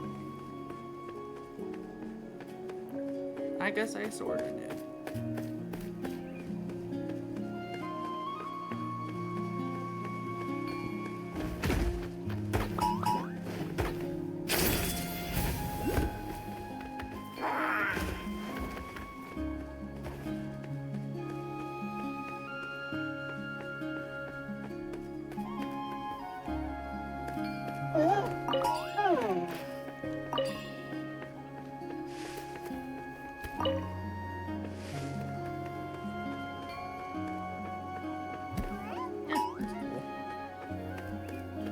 Don't even get attacked. Oh, wait, I'm passing something. Yep, I was passing something.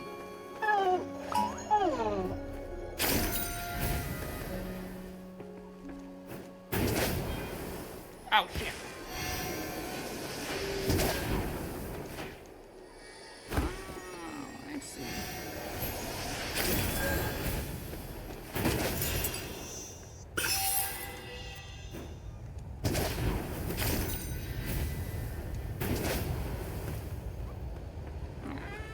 Oh, I see.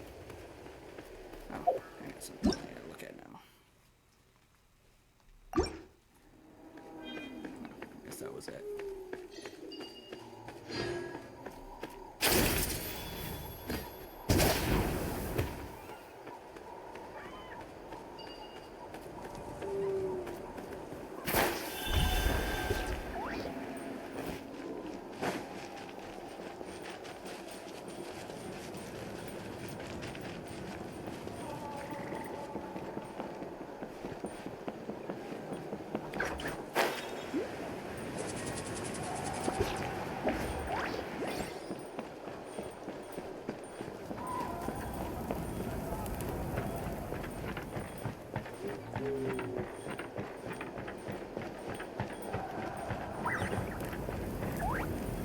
Next on the agenda.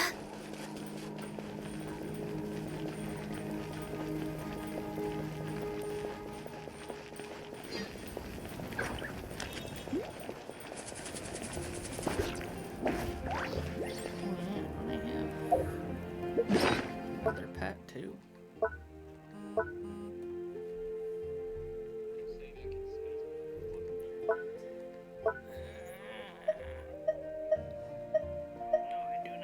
Just this. This is an Octo. Octo baby. Maybe her. If you lie on the grass, you can feel the heartbeat of the world.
We're back! We Well, it's fairly complicated. Let me give you the condensed version. The Fatui again? We can't go anywhere without them causing trouble. But what if the Fatui finds out you've lost your power? Won't they try to take advantage of the situation? That's why it has to be our little secret. No one else can know, or we're asking for trouble. Look, I wish I could offer you some sort of consolation, but I won't lie to you. With multiple factions closing in, there's nothing comforting about the situation we're facing. Still, all you need to do is focus on your goal. You can leave the complicated matters to me. I can also step in on the Pyro Archon's behalf. There's a limit to what I can accomplish, but I'll help you however I can. There's no need to be so modest, Yan-san. Your incredible strength has long been a well-known fact. You're the pride of your tribe. Archon, I'm sorry about before. You have so much on your plate, so much that you have to worry about. But all I could do was focus on my own feelings. You have nothing to be sorry about. We all get overwhelmed by our emotions, myself included. Your reaction to Kachina's disappearance, I understand that feeling very well. Well, now that we have Kachina's ancient name, let's go track her down. Follow me.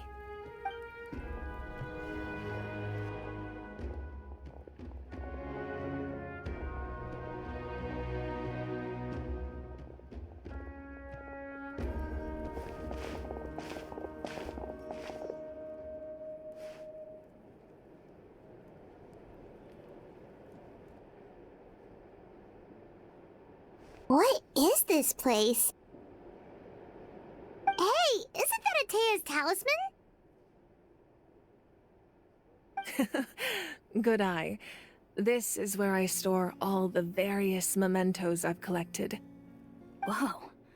I've never seen this place before. There's so many things in here. It looks like there are items from every tribe. Collecting them must have taken a lot of effort. I suppose you could think of it as a hobby of sorts. In Natlan, everyone grows up listening to the stories of heroes, and physical items do a far better job of preserving those stories than our own memory.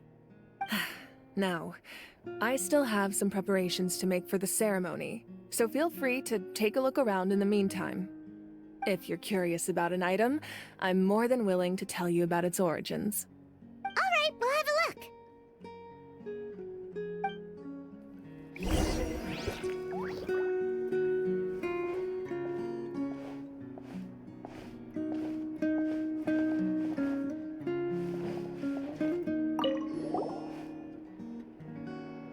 There are so many jars and potions around here.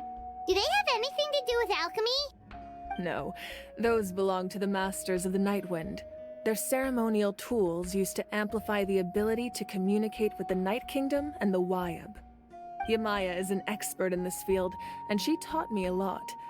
Even though she appears stoic and serious, she actually has a keen sense of humor. The tools you see here are quite traditional. Her students found them outdated, so she passed them on to me. The contents of the jars aren't all that special. Oh, except the big jar in the middle. That's what she really wanted to give me. Ooh, must be something really cool. What's inside? Grape juice. Huh? It's quite tasty, although probably expired by now.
This is Atea's talisman. I'm sure you're familiar with this one already. Atea was rarely ever without it. The talisman brought her a lot of luck in battle.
Hey, there's a fishing rod here. It must have belonged to the people of the springs. That's right. It belongs to a legendary fisherman named Matavaru. I have his entire set of fishing equipment, actually. He and I met in a tavern. He told me about a particular kind of giant fish and his meticulous plan to catch it. In his eyes, I saw a hunger and a strong fighting spirit. To him, the sea was the battlefield upon which he staked his honor. So, did he do it? The next time I saw him, he was covered in scars. It turned out the fish he sought had been corroded by the abyss. He managed to kill the fish, but sustained a serious injury in the process, which meant he could never go deep-sea fishing again. Can a fisherman claim victory if he fails to bring back his catch? That's what he asked me in the end. Well, Paimon thinks he won. That was my answer as well. The experience was far more valuable than the prize itself. In the end, he didn't want his tools to go to waste, so he gave them to me.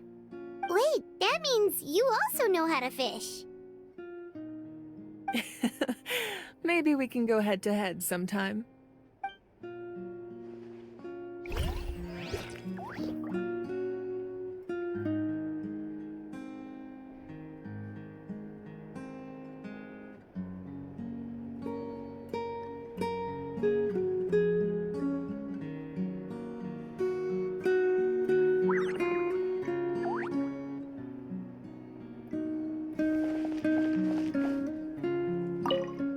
Make sure to handle everything with care.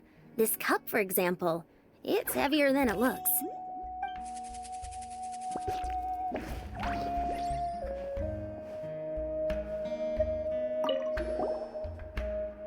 Whoa, that belt is bigger than Paimon's head! The Collective of Plenty are known for their bodybuilding competitions and contests of strength. This belt is a symbol of great honor within the tribe. The association with strength might also have been the reason the original belt was extremely heavy. It was difficult for even 2 people to lift.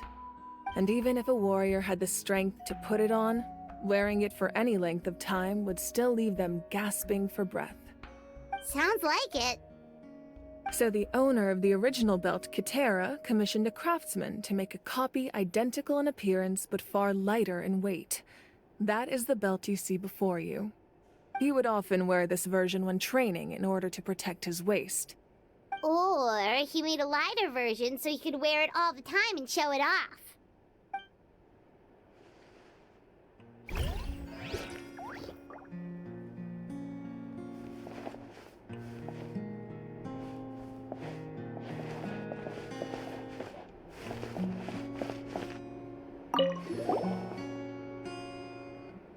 Whoa, this weapon is huge! Which tribe did it belong to? Ah, that weapon belonged to Tenoch, a hero from 500 years ago. Strictly speaking, he didn't belong to any single tribe. That's because even before the disaster with the Abyss broke out, he had already been exiled. Exiled?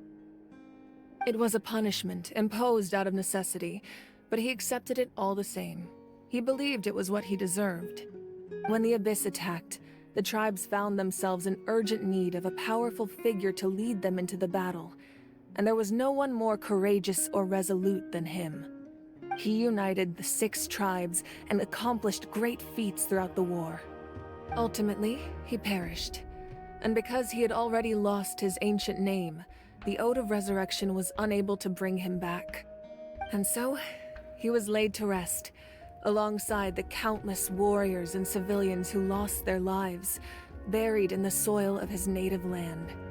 Wow, he sounds like a true hero. Indeed, even now his story is told throughout the land.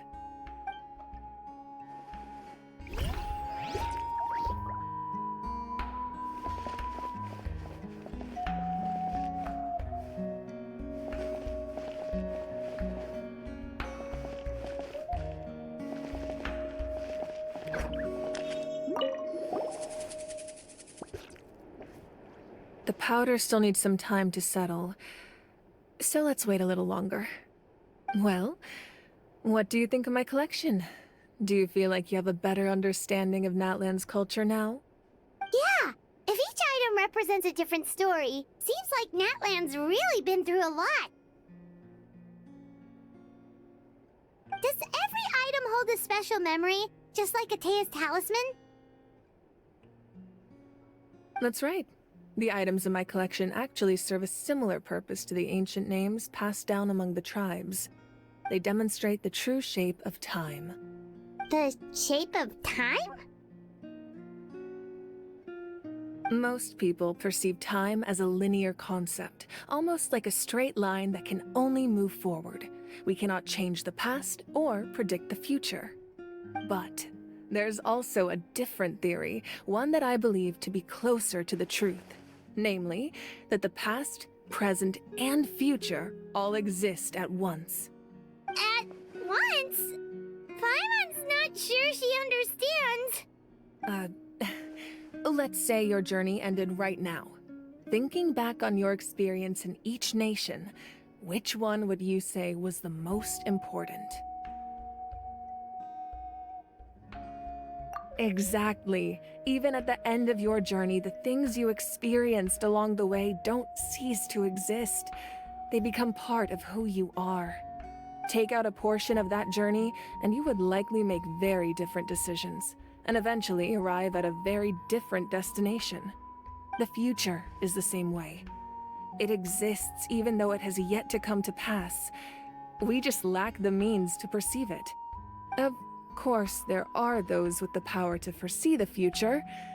They simply call it by a different name. Fate. You're quite familiar with that concept, I would imagine. That does kinda make sense. The future hasn't happened, but already exists. Humanity excels at living in the present, but too often we forget the past and neglect the future.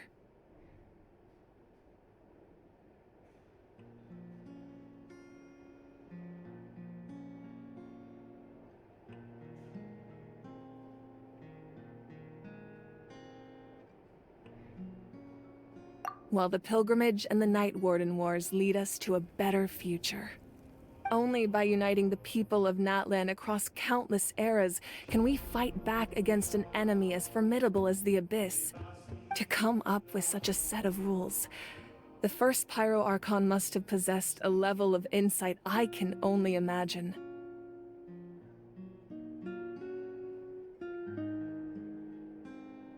That's correct. At first, he was a mortal man with no special power. After he ascended to the Divine Throne, he used it to borrow power from the heavens and establish the rules of Natlan. Namely, a framework through which ordinary people can ascend to Archonhood. By holding the pilgrimage, we're able to determine the strongest among us.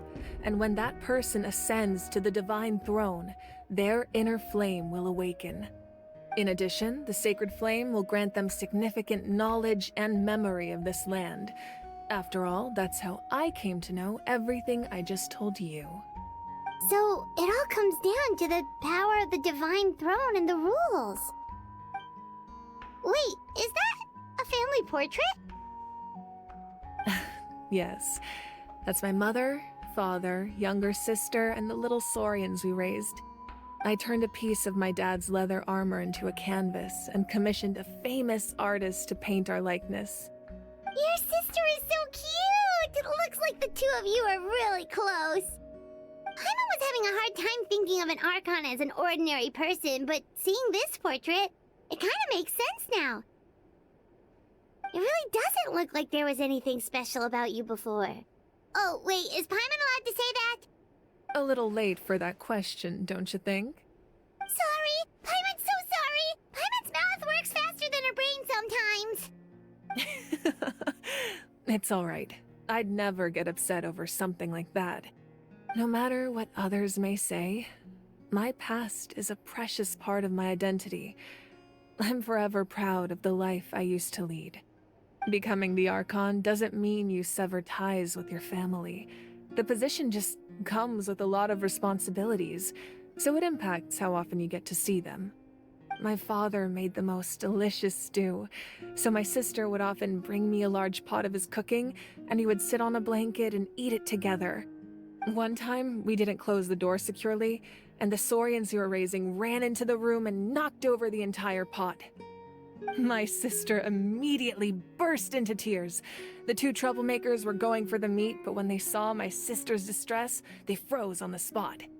I still remember the way they laid there, sulking like a pair of children, even after making such a mess. It was frustrating, but in the end, all I could do was comfort my sister and move on. Wow.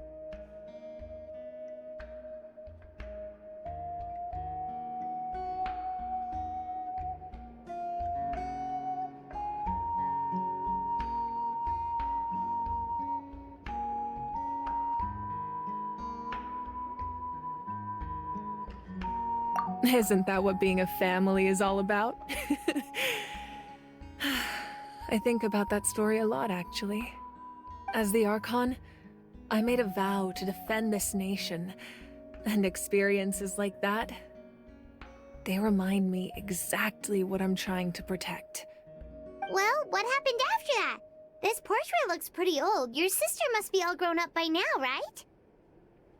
I believe she ended up working as an architect and artist. She built many houses and crafted many beautiful works of art. Anyway, that's enough about me.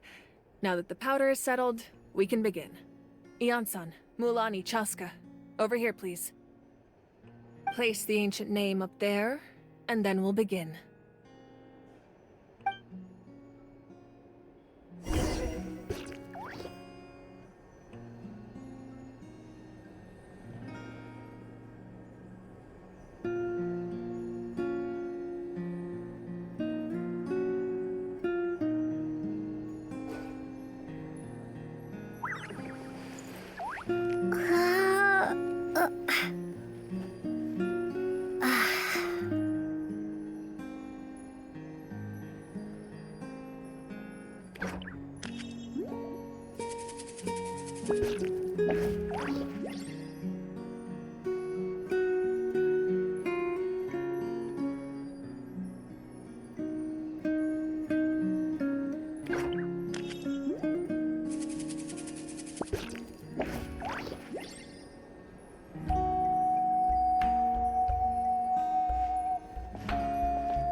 Surely as the echoes of life resound through heaven and earth, so too shall our stories remain eternal.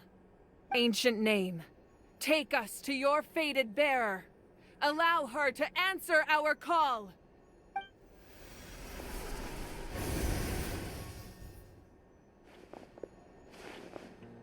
Am I hallucinating again?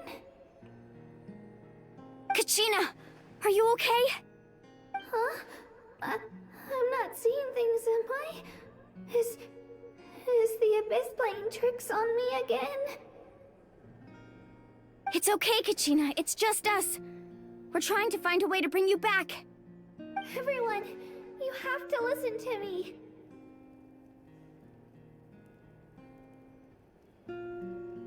I've been investigating the Night Kingdom this entire time, and I figured out what's wrong. The Wyab is being affected by the Abyss. I was waiting for the Wyab to send me back, but then this really strong monster came in and it almost killed me.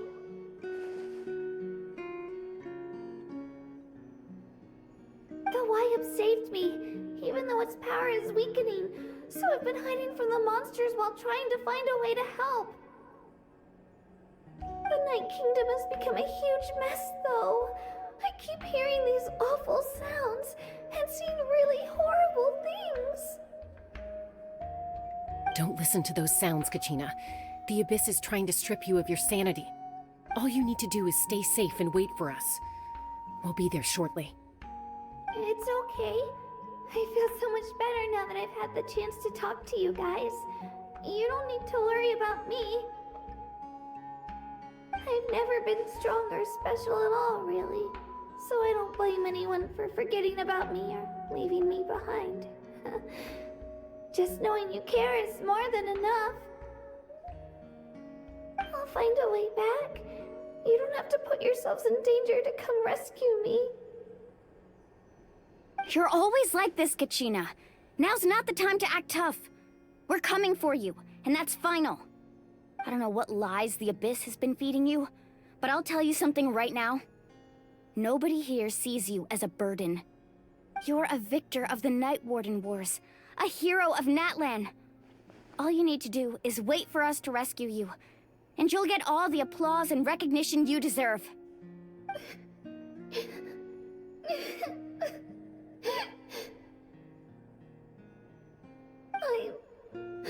I'm really scared.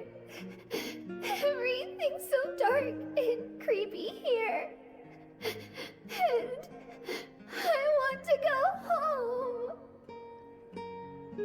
Still, I don't want you to put yourselves in danger because of me. I don't want to hold anyone back ever again. All you need to do is place your trust in us, just like you always have. No one fights alone. We're not leaving you behind. Not ever. Yeah, we're so close. We can't call it quits now. Thank you. Be careful. Looks like we've lost contact. Now comes the most dangerous part. You have to traverse the Night Kingdom in your physical form. This entrance to the Night Kingdom was left behind after an abyssal invasion. Even a brief amount of time inside could expose you to corrosion. I know. I'm prepared for that possibility. All right, then I wish you all the best. I'll tell Koichi to be ready just in case. She's very experienced in dealing with abyssal corruption. That face you just made. Don't tell me you two got into another argument. No, I just Feel bad for creating more work for her. I'll go with them too, Archon. The more people, the stronger the party. Thank you so much for your help, everyone. It really means a lot that you're willing to brave these dangers with me. There's no time to lose, so let's get going. Now that I've lost my power, I won't be able to provide much practical support. But I can still keep an eye on the situation from here. Eon-san, I know it's unlikely, but if you encounter a situation you can't handle... That won't happen. I hope not.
I'm soaring, flying.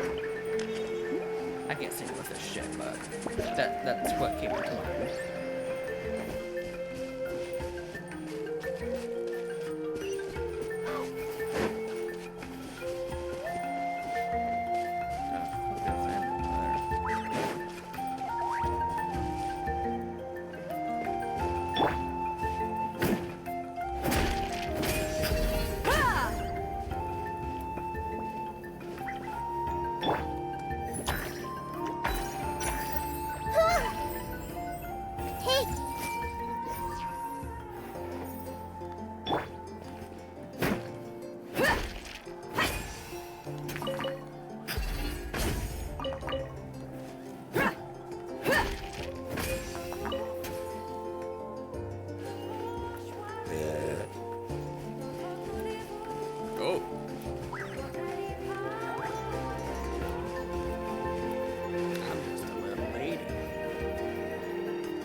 Came out on me.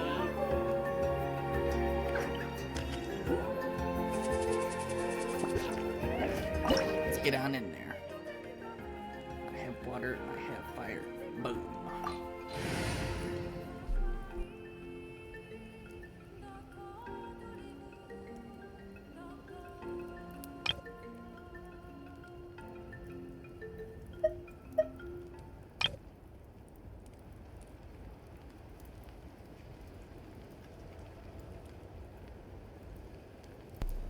I technically could use this team because of Navia.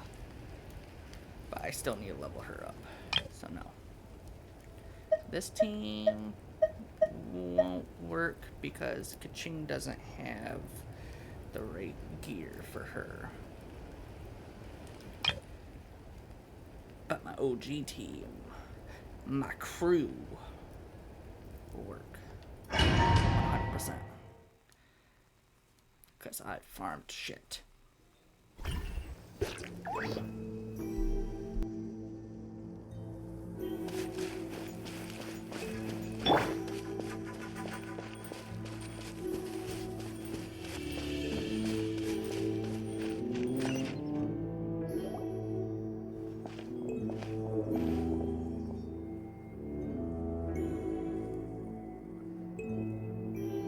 So we're underneath Natlan right now?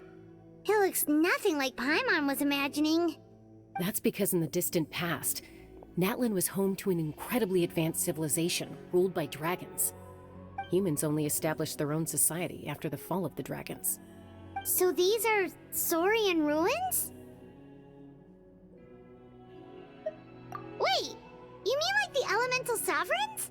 They had their own advanced civilization? Yes, a really long time ago. Very few records have survived until now, so no one really knows what the devices here are for. These ruins have been abandoned for a long time, but with the recent increase in Abyss activity, the installations around here have somehow been activated again. So what you're saying is, we're not in for an easy trip to the Night Kingdom. No. It's going to be obstacle after obstacle from here on out.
Why are you all laughing like that? It's creeping Paimon out. It's the pre-adventure excitement kicking in, right guys? Of course. I'm eager to get started. Then let's go. We won't let anything stand in our way.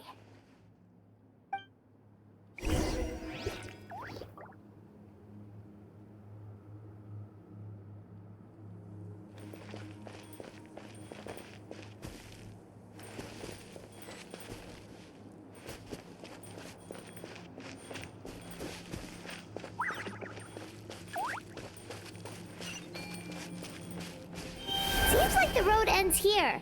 How should we get across? As a professional trainer, I think you could stand to build up your endurance, Paimon. Professional trainer? Paimon thought you were a warrior from the Collective of Planning. Well, that goes without saying. But I actually work as a sports coach. I provide professional guidance for many of Natlan's popular sports. And I don't just mean physical training. I design nutrition plans as well. Ah, so basically no sugar, no soft drinks, no grilled meat. Yeah, we'll be here all day if you list them out one by one.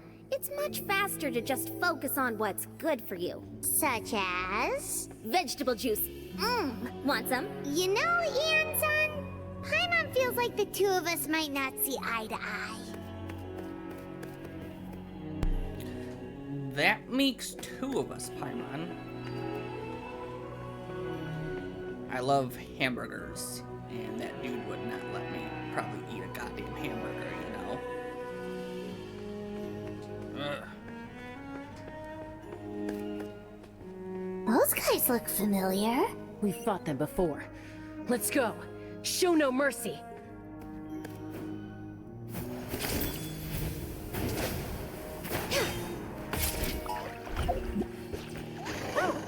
No touching.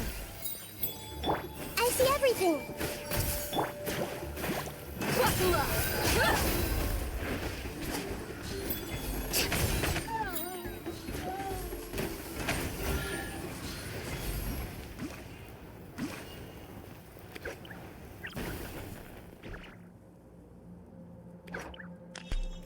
And that's how it's fucking done.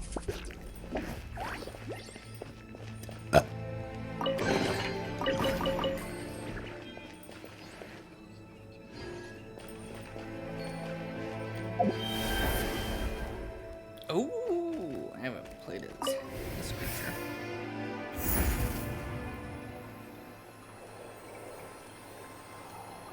Whoa, the place we need to go seems really high up.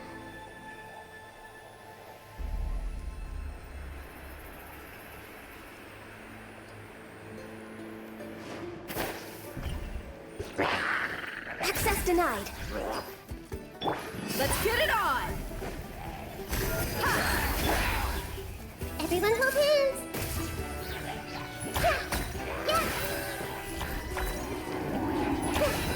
Sharing my knowledge. No touching.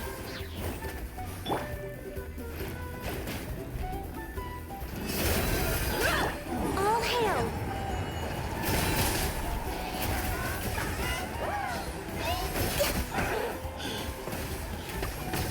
I'll protect us.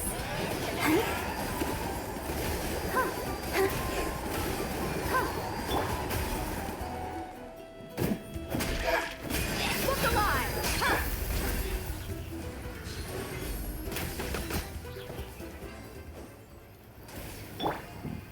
Ready, steady, go!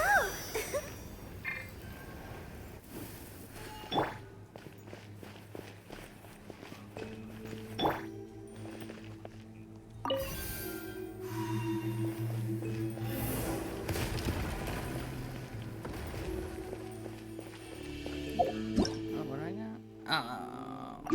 Colosaurus.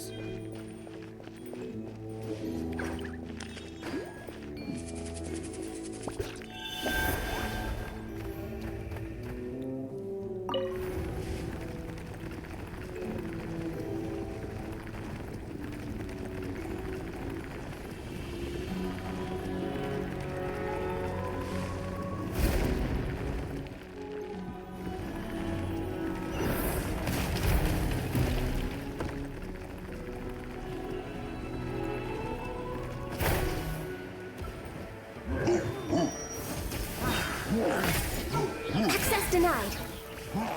Hey!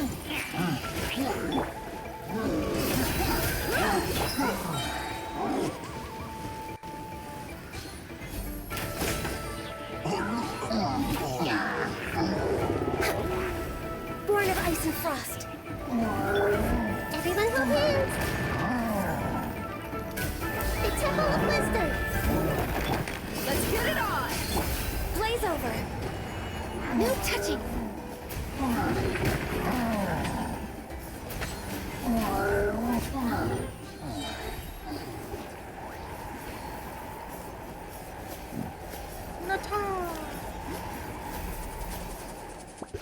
Hello.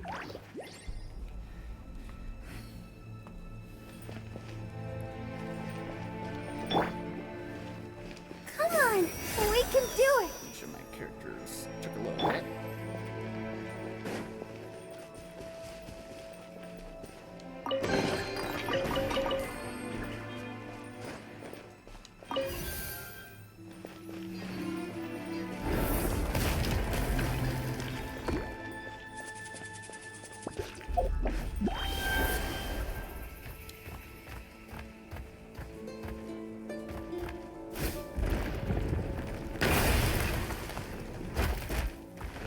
This is the final stretch. We just need to climb up, and we'll be there. Nothing to it. Easy for you to say. Fuck climbing.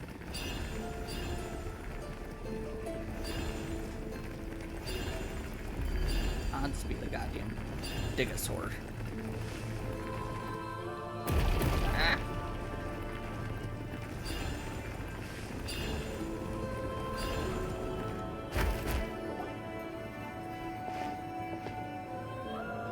This must be the entrance the Pyro Archon told us about. The one ripped open by the Abyss. Yes. There's something in the depths of this place that feels familiar, yet also foreign. We actually have to go in there? Okay, Paimon just needs to psych herself up. Don't push her through when she's ready. Butcher.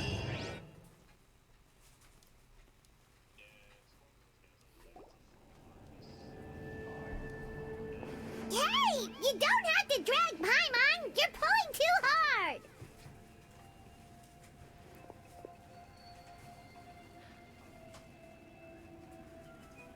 Looks like we made it. This is the Night Kingdom. Huh. It looks so different from what I imagined in the stories.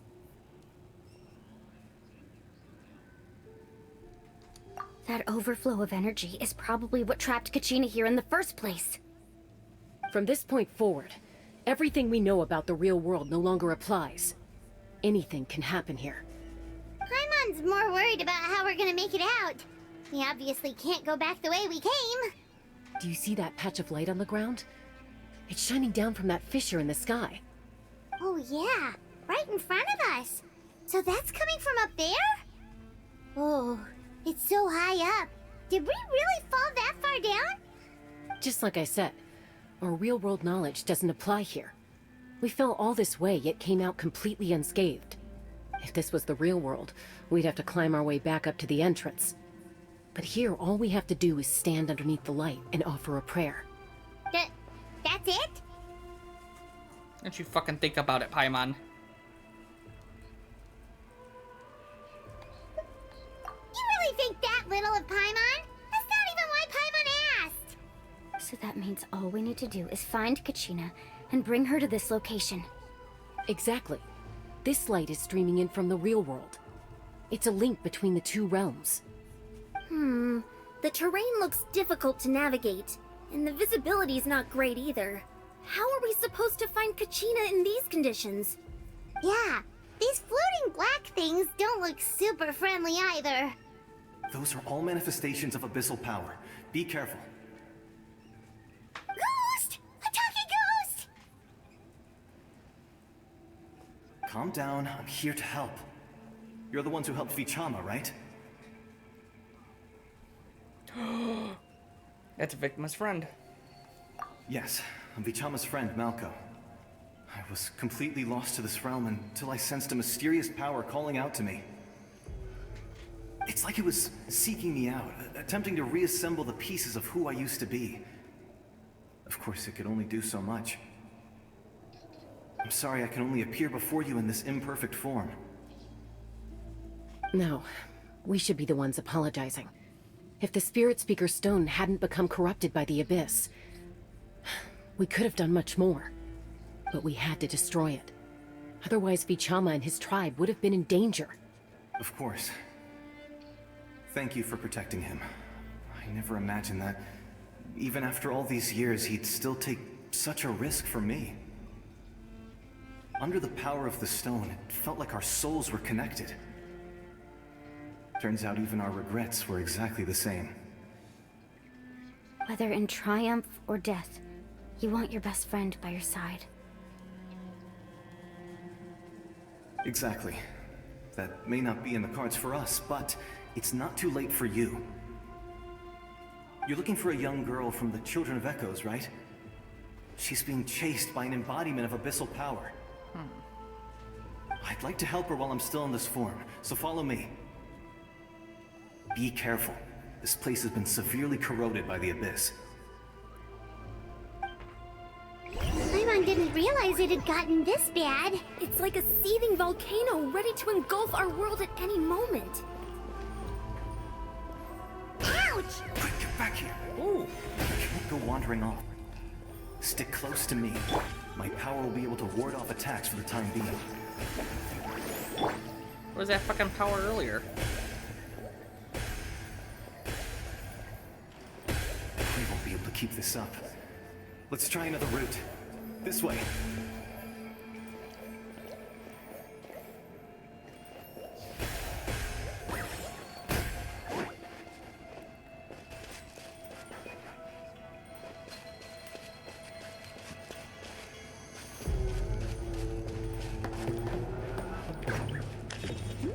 Not good.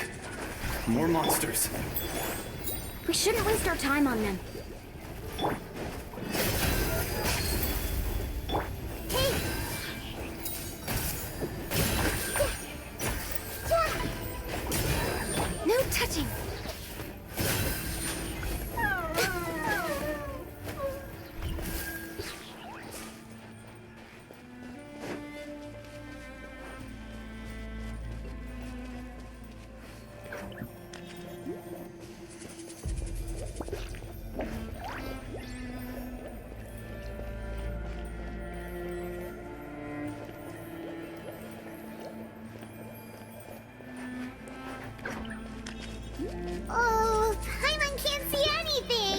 easy to get lost here. Just stick close.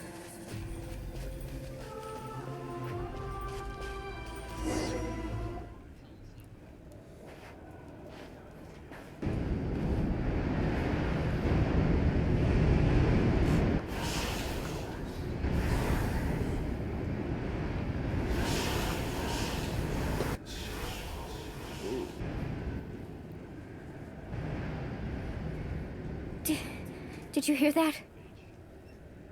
What? Never mind. It was probably just my imagination. Don't scare Paimon like that! I heard it too. It was a voice from the abyss. What did it say? Doesn't matter. It certainly doesn't harbor good intentions.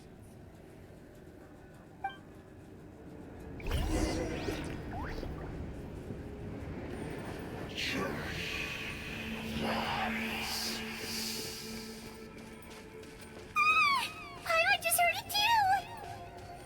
Let's keep going. Paimon wants to get out of this place!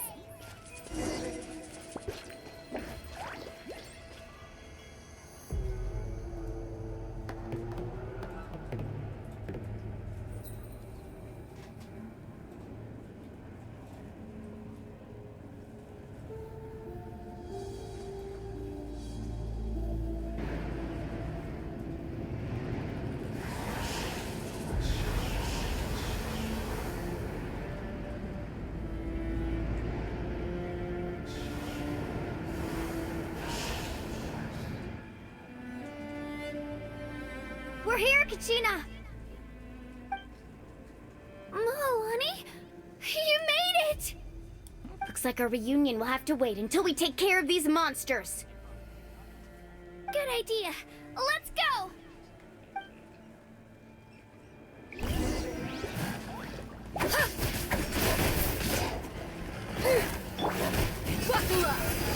Access denied. This is long overdue. Bro, share my knowledge. We're way behind schedule. You're here. You're finally here.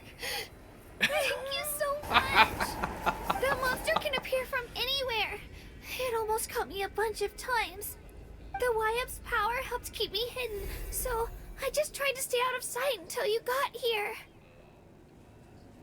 Had a girl. You did so well. And most importantly, you weren't hurt. Should we start heading back then? Actually, I have a request. Will you come visit the Wyap with me? I can't exactly put it into words, but something's wrong with the Ode of Resurrection. And I know it has something to do with the contamination from the Abyss. That was the Pyro Archon's theory as well. Everything we've seen here certainly seems to back it up. In the Night Kingdom, there are 6 main totem poles representing the Wyap of each tribe. You can think of them like the body of each Wyap. Additional totem poles, like the ones around here, serve as proxies to which the Wyap can extend their consciousness. There are countless proxies scattered around the Night Kingdom. Through them, the Wyap can extend their consciousness over the entire realm and track down souls no matter where they roam. But if a proxy were to become severely contaminated, then a soul could become lost within the Night Kingdom. Judging by the current situation, I don't think we're dealing with just one contaminated proxy. Even if we could drive back the abyssal power from one of them, that probably wouldn't even put a dent in the problem. Still, we can't just leave the Wyap to suffer. It's protected me this whole time. I agree. We might even manage to draw out the monster that's been hunting Kachina. Getting rid of the monster might slow down the deterioration of the Night Kingdom.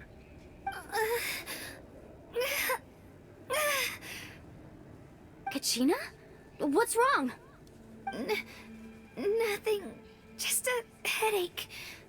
And that voice again, telling me to abandon the Wyap and leave this place. Maybe we really should leave. Kachina's already been here for too long. No, I'm fine.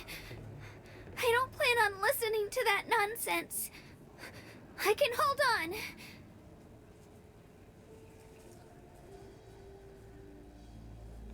Just up ahead. I'll lead the way. Besides, I can still fight, so please, help me out a little longer. Listen to me, Kachina. We'll come with you, but that's because we want to help the Y-Up, not because we have something to prove. You don't have anything to prove either. It's okay if you reach your limit. We'll be there for you. All right. The sooner we get this done, the better. We've already come all this way, so we might as well try to get to the bottom of this. Let's go. This way. I'll stay here and try to stall the Abyss monster. All by yourself? That's too dangerous. It's all right. I may not be as strong as that monster, but I'm definitely more familiar with the area. Besides, I don't have much time left. If you're anything like my friend, I'm sure you're not particularly fond of goodbyes. So go. Achieve your goal, and return to the world where you belong. Thank you for everything. You're a true hero. Thank you. No one fights alone.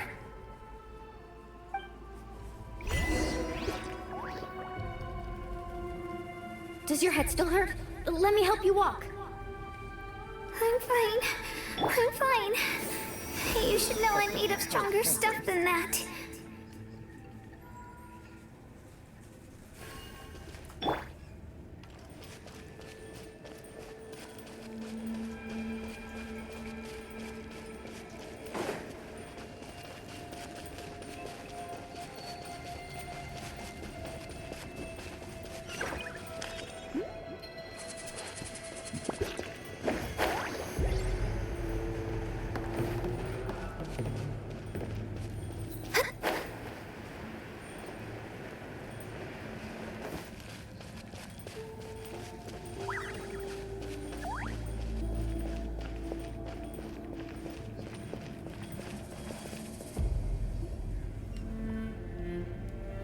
Y-Up? Y-Up! I'm back! My friends and I are here to heal you. Y-Up? Can you hear me? Y-Up?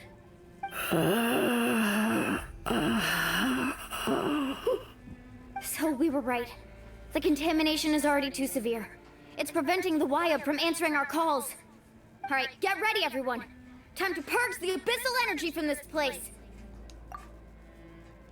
Careful. We've got company. Already? Fatui. You really think that puny soul could slow me down?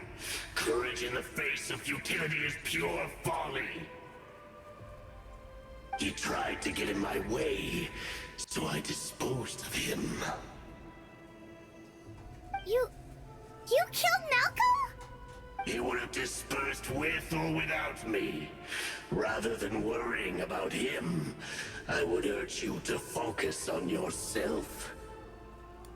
I'm gonna kill you, buddy. You may have defeated others of my kind in the past, but underestimate me now, and it will be to your peril.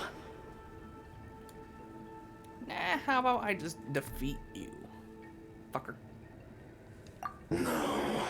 The power of the Abyss is intoxicating. The destruction it seeks captivates like a masterful work of art. I strive only for the opportunity to see it up close. I thought this naive little girl was an exception, but it turns out humanity is full of lambs willing to offer themselves up to the slaughter. That is the tragedy of your short lives. You understand nothing of all-encompassing power. Ancient names, pride, friendship, all empty ideas invented to give you a false sense of self-worth. They possess no power at all. The Pyro Archon created those grandiose ideals out of pure selfishness. Anything to avoid sharing power. Anything to avoid handing over the primordial gift to ordinary people like you. Don't believe me? Then ask yourself, why is the Pyro Archon strong beyond measure, while you, Kachina, remain so pathetically weak?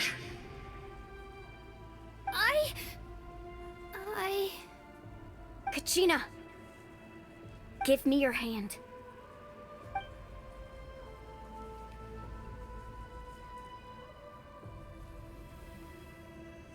Feel that? I'm right here next to you. Thanks, Moalani. You're right. I have nothing to fear. Because I'm not alone anymore. You're right. Maybe comforting ideals don't have any power. But you also couldn't be more wrong. You've never had to work for your own strength, so you will never understand the true source of our power. What? The courage we have to stand before you and not back down? It comes from our friendship. The power lies not in the ideal itself, but in our commitment to upholding that ideal, and in our decision to stand together and fight! Well said! Let's go, Kachina. It shouldn't take more than 2 of us to handle an enemy like this. Sorry in advance, but you deserve what's coming to you! There aren't many in Natlan who can beat us when we're together. It's time he got a taste of that kind of power. This means ass. Need a surfboard? Let's ride!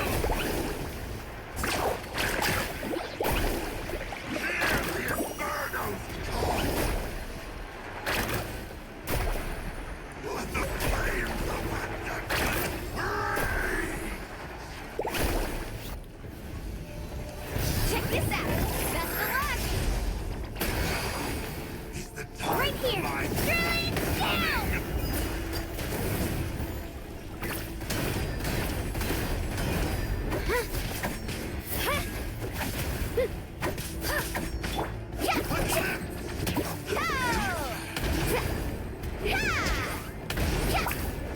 Carving waves! Amazing!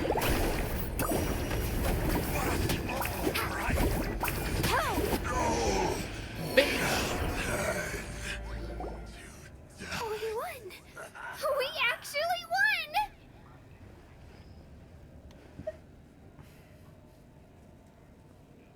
That's what he gets for underestimating you two.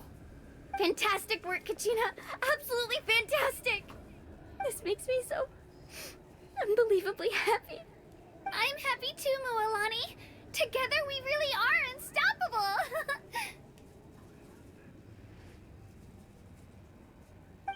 Huh? What's happening?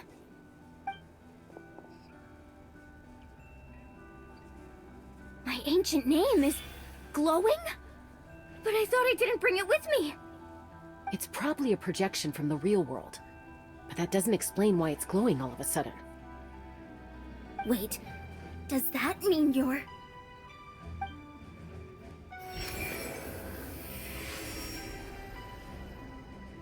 That was a bold move. Diving headfirst into the fire to save your friend.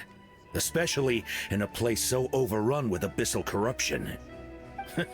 Still, seeing you pull it off was really something. Everything you said was exactly right. As isolated individuals, we stand no chance against the power of the Abyss. It took years' worth of scars, and lots of unnecessary suffering, for me to understand that for myself. The Pyro Archon's plan will unite us as one. Everyone has a part to play. Only then will we have the power to defeat the strongest of foes. Who are you? Tupac, a warrior from the people of the Springs. I fought against the Abyss during the invasion 500 years ago. I've heard that name before. You were the giant who saved all of Natlan. Since you were able to awaken my words from your ancient name, that means you have fully embodied the aspirations of the Wyab.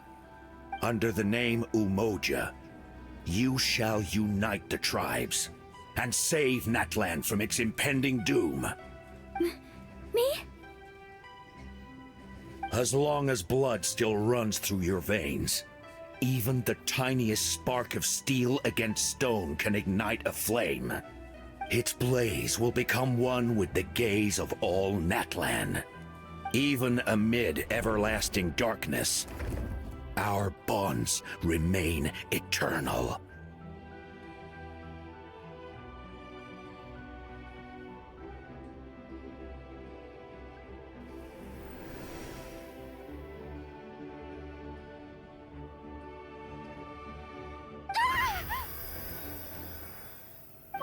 What's wrong, Milani? So many memories. My brain was just flooded with everything he once knew. So that's what happened. What do you mean? Did you just figure something out? 500 years ago, they foresaw the very crisis we're facing now. Efforts to save Natlan started all the way back then. We can go over the details once we get back. We shouldn't linger here longer than we have to. I know bits and pieces, but I had no idea Mualani was also part of the plan. This sounds like something that's going to need a lot of explaining. Let's focus on saving the Wyab first.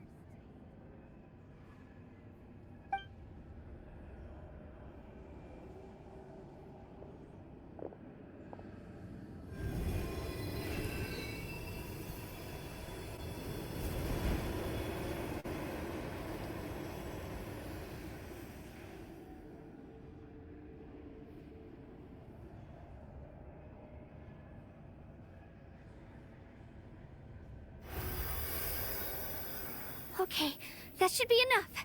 Wyab? Wyab? Can you hear me?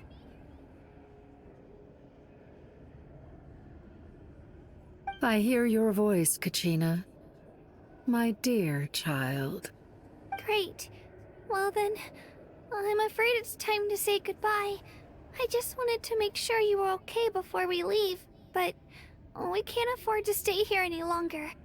I was going to ask why you bestowed an ancient name upon someone like me, but it's okay. I'll keep searching within myself for the answer. I'll never stop trying to improve my strength. One day, I'll live up to the hero you saw in me. You are already an outstanding child in my eyes, Kachina. No matter what happens. Huh? You are all my most beloved children. It has always been my honor to protect and nurture you. Your ancient name is just that, a name. Much like your parents chose to name you Kachina, I also gave you a name, but it need not define you. Focus on who you want to be. You are already worthy of your name. Now, you need only devote yourself to becoming a better you. The story of your ancient name is for you to continue. Just like your parents, my love for you will never change, no matter what the future holds.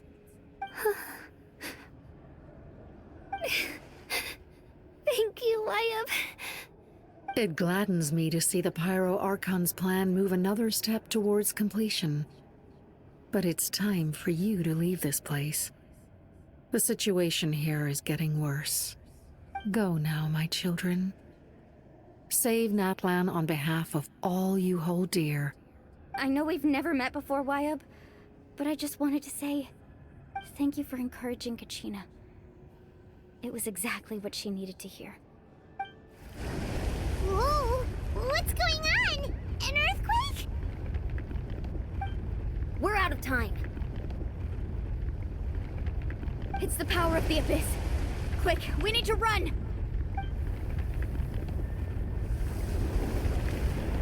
It's a Sealy! The Sealy opened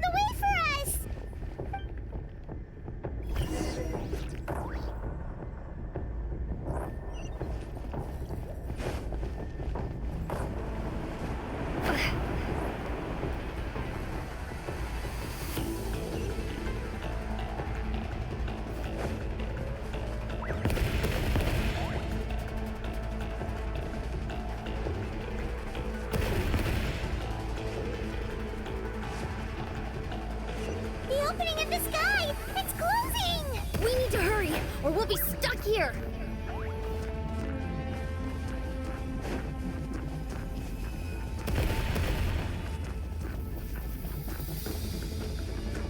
Watch out for the falling rocks! Quick, through the middle!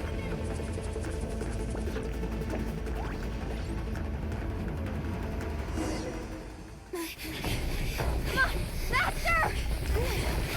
We'll never make it!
You've done well.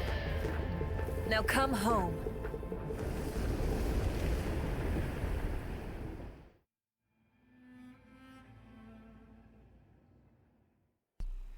Holy shit. My god damn. We're back! The Pyro Archon saved us. How much power does that But chick have? she's not here.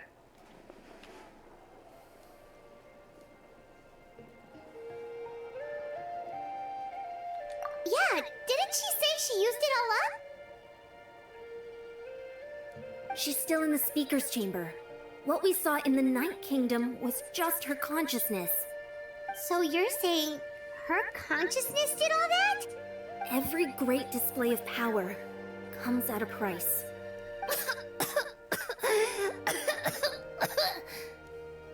You must feel terrible, Kachina. Just hold on. We'll get you to a doctor soon. Let's get back to the stadium. The Pyro Archon said she'd have a doctor waiting for us. I recommend getting a full checkup, just to make sure no damage gets left behind.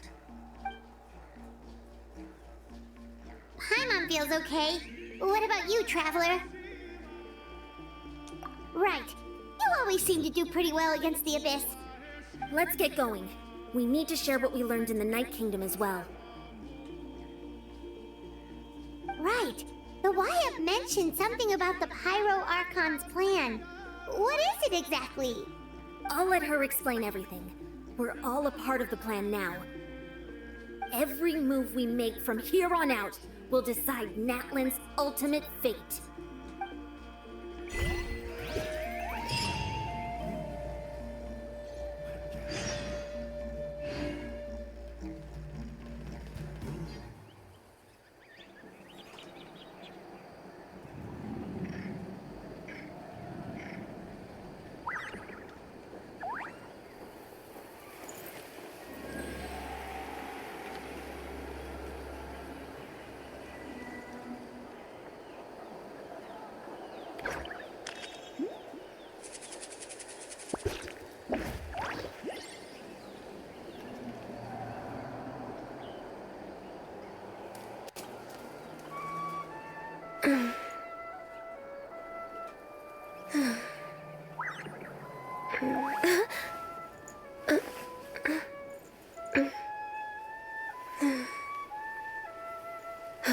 Now it's time to find the Archon.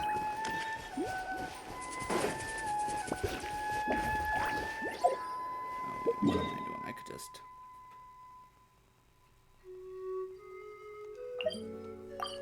Oh. Teleport right over there.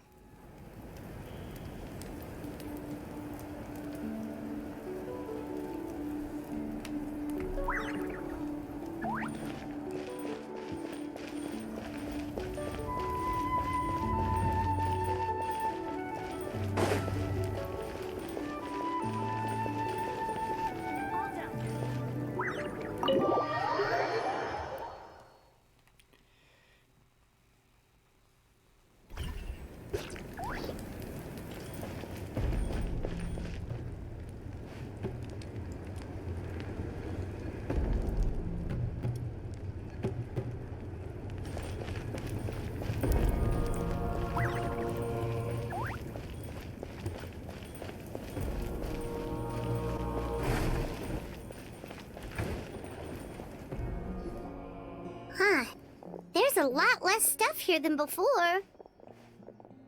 It's good to see you all here in one piece.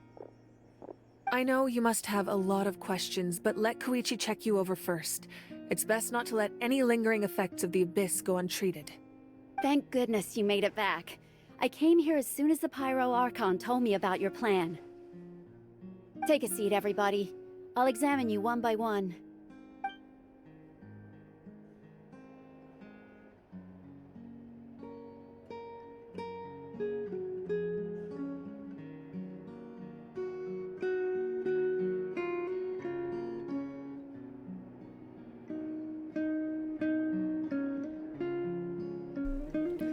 Despite the short stint in the Night Kingdom, Milani and the others all have some degree of abyssal contamination. But thanks to... shit, and I don't even know how to say her name.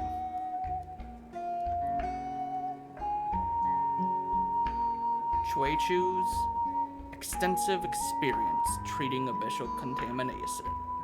Abyssal contamination. The harmful effects will not be permanent. The treatment also relieves Kachina's symptoms. All right, that should do it for now. But just to be safe, I'll perform another checkup in a couple of days. I have to say, though, I've never seen anyone react to the Abyss like you, Traveler. It's like you're completely immune to its power. She's always been special like that. She can even purify its power. Wait, now that you mention it, Paimon doesn't think she's affected either. Given the current situation, that ability will likely play a great role in the events to come. Of course. I still have patients to see, so I'll head out. Thank you, Koichi. All right, all right. We might not see eye to eye, but we both had good intentions. Just give it time. I'm sure we'll figure things out between us one day. Yeah.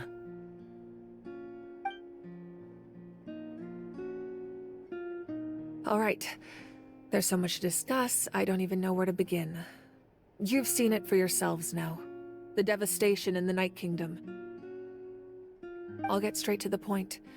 Natlan is on the verge of destruction. It's very possible our nation has less than a year before total devastation.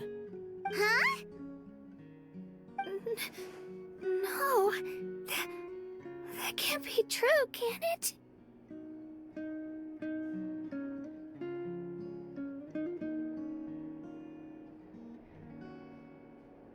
That's right. But I've only ever disclosed that fact to the handful of people working with me to save this nation. Our looming destruction is not a recent development, but the inevitable conclusion of the disaster the Abyss initiated 500 years ago. Milani told us a little bit about that. 500 years ago, all the nations of Teyvat were invaded by the Abyss. Unlike the other nations, Natlan never had stable and deep-rooted ley lines, so we suffered the worst of the invasion. The battle against the Abyss was exceedingly long and brutal. In the end, victory came at the cost of our civilization and countless lives. Even then, it took centuries of solving the disasters caused by the Abyss to finally achieve the peace we know today. And still, this is but a superficial victory. The forces of the Abyss have merely been driven back underground. Their threat to Natlan remains as real as ever. I'd never have guessed. The problems plaguing the Night Kingdom are all the more complicated because that realm is essentially functioning as Natlan's ley lines. Immediately after the war, our calculations estimated that we would have a maximum of 500 years before the Night Kingdom was completely lost to the Abyss. But at that time, we were a nation of the destitute. Our people no longer believed in victory, nor did they hold hope for the future. Our civilization was dying, our faith crumbling, and the line of power passed down from the Wayab nearly severed. If we didn't bring the nation back together, it would be foolish to even dream of defeating the Abyss in the future. So, The Archon had a long and involved discussion with the heroes of each tribe, and finally came up with a 500-year-long plan to save Natlan. So that's what happened. After finding Kachina, I encountered a strange figure who gave me a series of new memories. Since the plan was mentioned in those memories, I guess I've been chosen to play an important role in it. But there's still something I don't understand. Those memories showed me the Pyro Archon from back then. And it was you. Huh? But that doesn't make any sense! The Pyro Archon is supposed to be human. It's impossible for a human to live that long. That's right. The hardest thing for humans to overcome has always been time, or rather, the natural limitations of our lifespan. A god can extend a human's life by using a certain amount of divine power, or subjecting them to a curse. But, as we all know, Natlan doesn't have gods like that. We can only rely on our own methods. A human life is like a flame destined to be extinguished. 500 years ago, I placed my life within the sacred flame. Only by dying before my time could I have the chance to wake up again. So, in other words, this is your second life?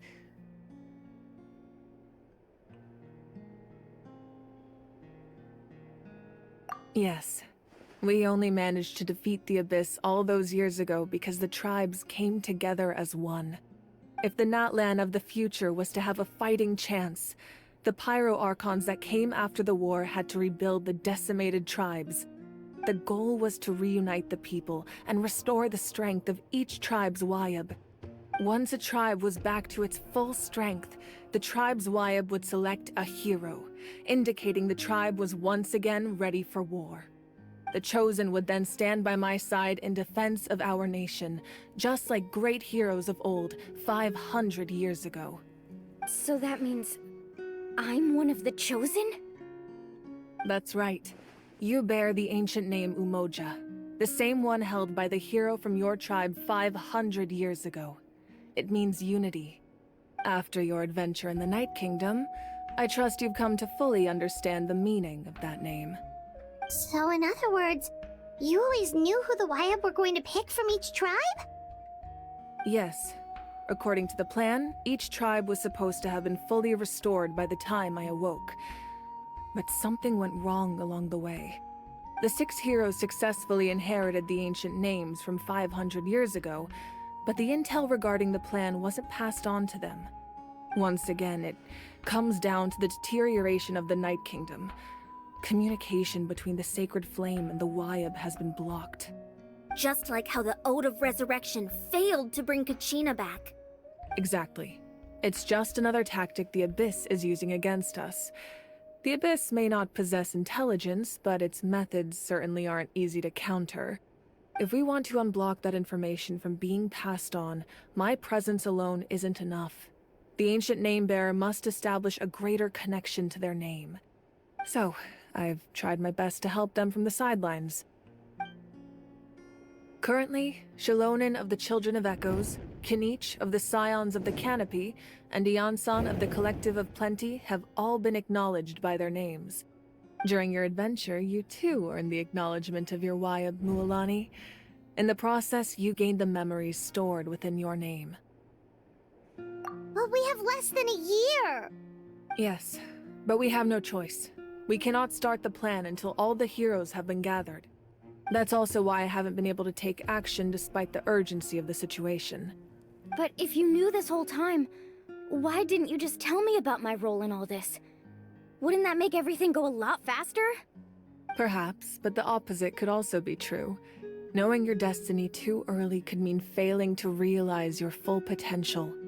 Just like your determination to save Kachina, I hope your commitment to this endeavor comes from your own strength of will, rather than a sense of obligation. So I suppose you're not going to tell us who the final 2 heroes are then? That's right. Their time is yet to come. Putting pressure on them beforehand will only hinder their development.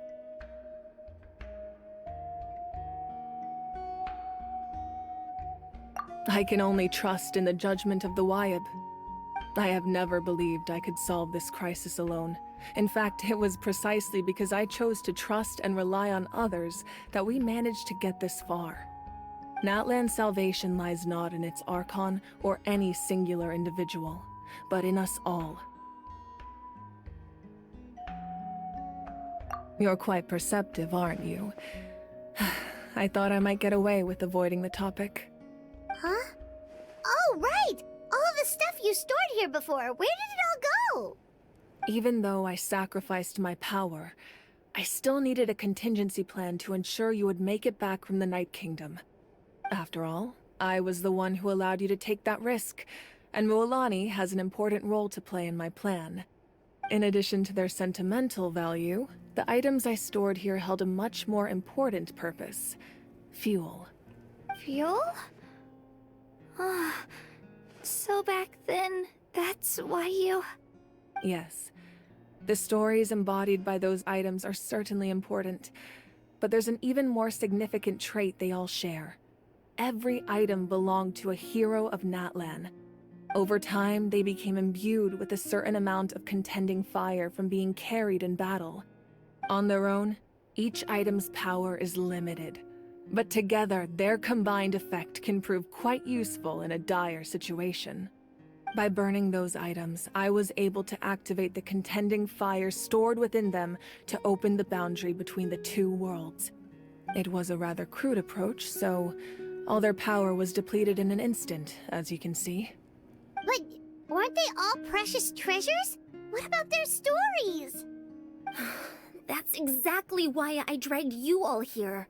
No matter what, I never wanted the Pyro Archon to have to use that power. Oh, I'm so sorry. You have nothing to be sorry for. You all deserve my thanks, actually. If you hadn't saved the totem pole, that area of the Night Kingdom would have been forever lost to the Abyss. And then, it would only be a matter of time before the Children of Echoes was met with disaster.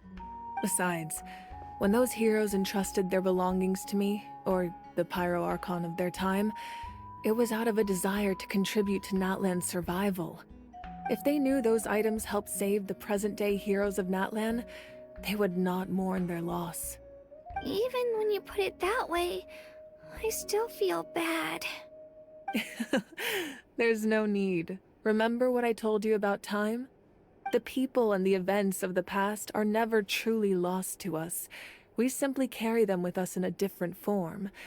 In that sense, we didn't lose anything at all. If you still have regrets, let them fuel your resolve in the battles to come. Your deeds will become new legends and nurture new forms of power just like the items once stored here. Well, we'd still like to return the favor. Well, if that's the case, just treat me to a drink sometime. Now that Kachina has returned, we can finally hold the victory feast and celebrate your team's triumph in the Night Warden Wars. And we could all use the rest, that's for sure. Plus, you'll be able to silence everyone who doubted you once and for all, Kachina. Still, now that I know the danger we're facing, having a victory feast doesn't feel right. Try not to let it get to you. It's important to stay calm. Worrying about it will only affect your judgment. All right. You should head out. I'll join you in a bit.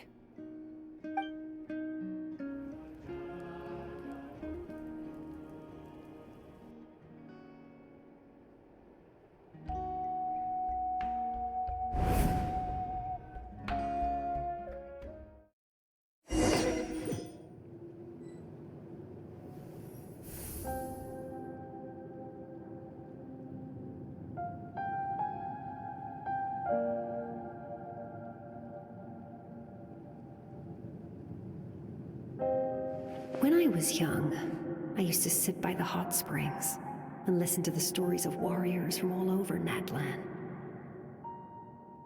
They attract people from all walks of life. Friends come easy here, no matter what tribe you're from. The people of the springs have never claimed the hot springs as their own private property. They are there to bring all hot spring buddies together.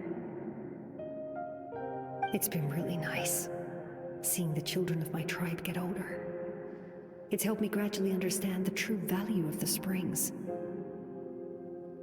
I've witnessed their energy, their determination, their absolute passion for life. Even when they cause trouble, I never managed to hold on to my anger for long. It's unbelievable how quickly they worm their way back into my good graces.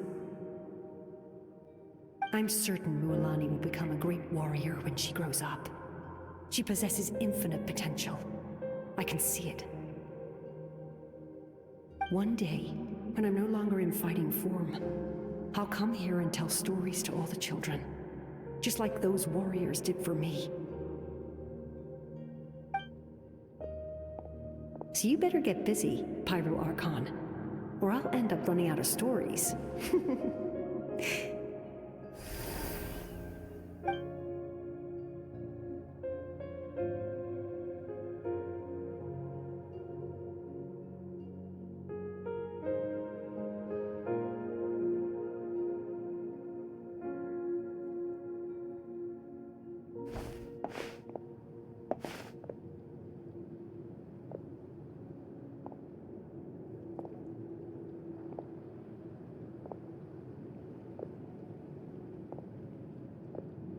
Our nation is engulfed in darkness. Our tribes stand divided, and yet you promise victory in the distant future.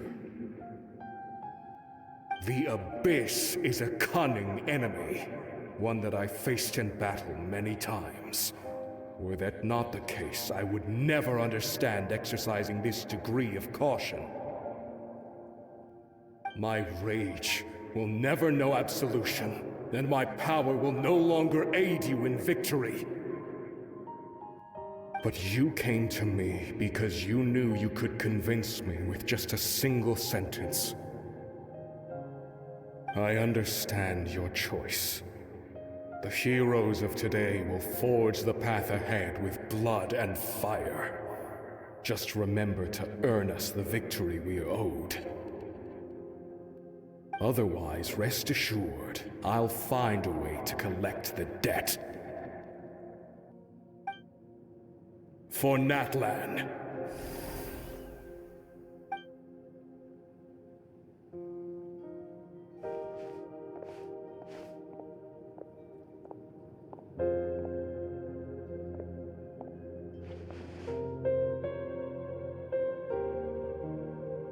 So, you're gonna head 500 years in the future to serve as the Pyro Archon again?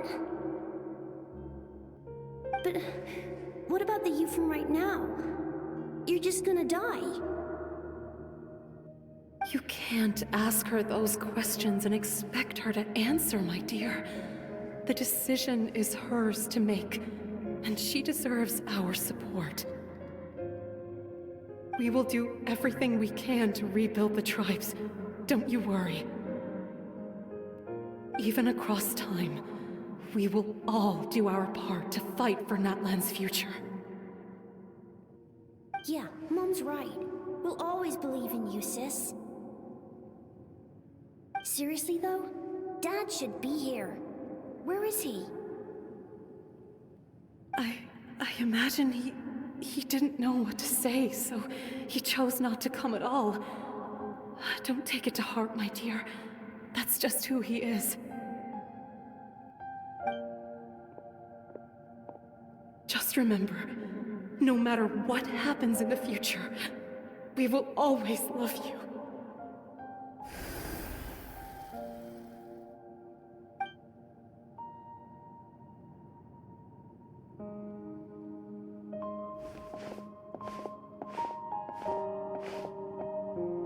I'll come find you one day.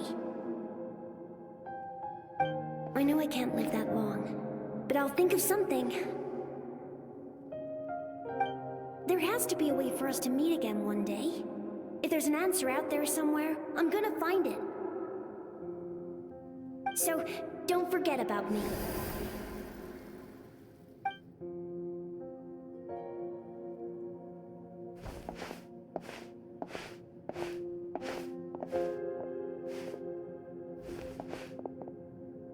If that's your decision, then you have my full support, Archon. May our children live to see such a lovely son. For Natlan! No one fights alone.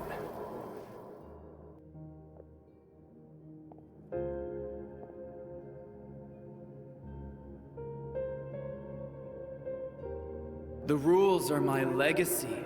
They shall grant us the strength to overcome the next tragedy.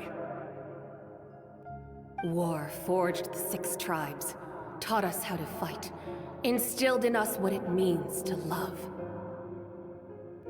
Who will be the one to bring this to an end?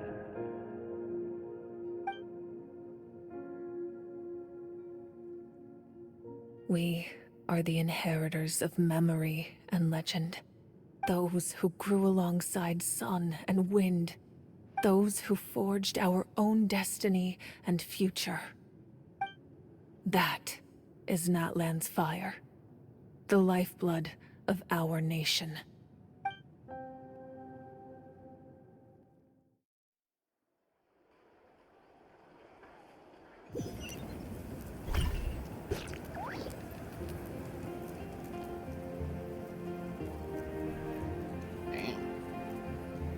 Not expecting all that.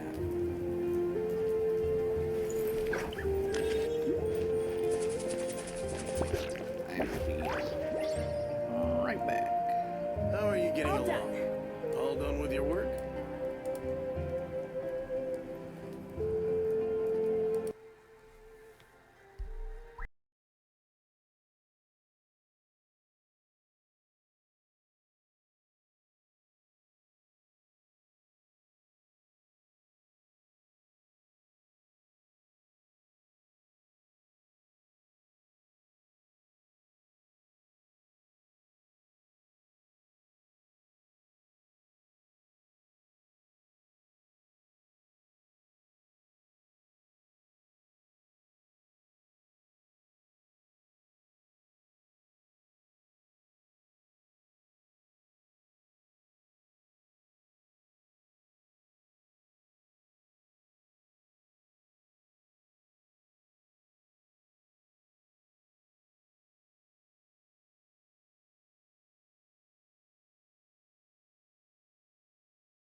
Alrighty then, I am back.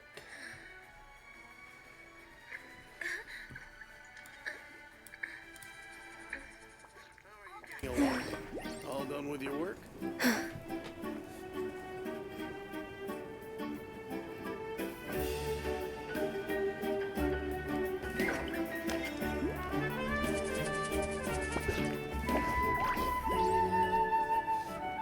It's so nice to de-stress. All done.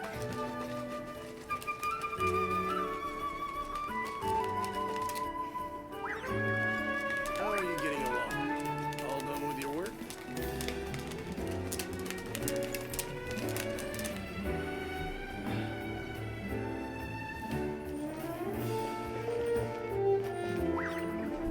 All done. Alright, so I need to go to the banquet.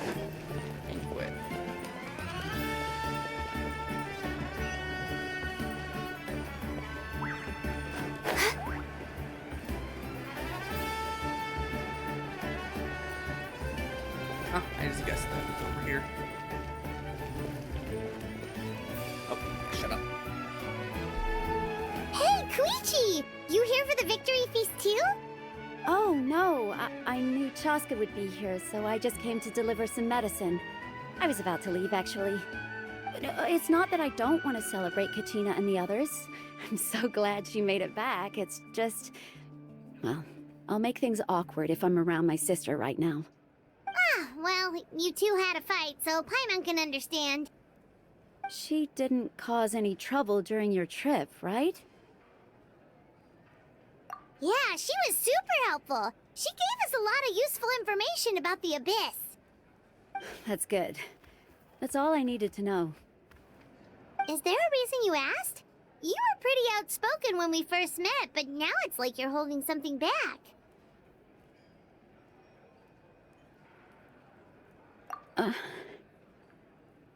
Maybe it seemed unreasonable, picking that fight with her before you left, but I did it for a reason. Her impulse to fight is extremely strong. Her mental strength helps her rein it in, but she still loses control sometimes. I had no idea what you might face in the Night Kingdom, so I didn't want to take any chances. So what you're saying is...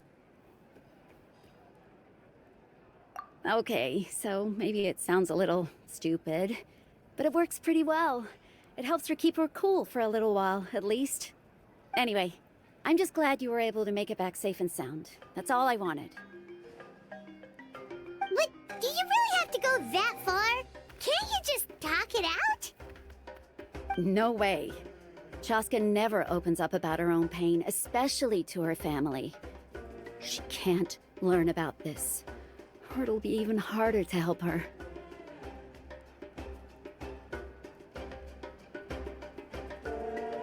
I appreciate the understanding, and don't worry. I'll find a way to help her ease this burden. Anyway, I need to get going. Enjoy the celebration. Oh, and if you ever need a doctor, you know who to find. Huh. Who would have thought there was a deeper reason behind their arguing?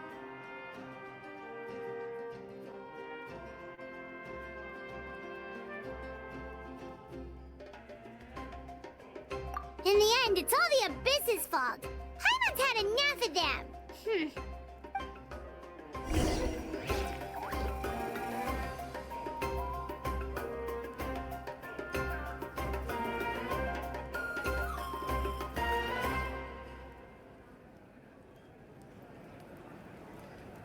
Give up. Hesitating will do you no good. Don't worry, I always win anyway.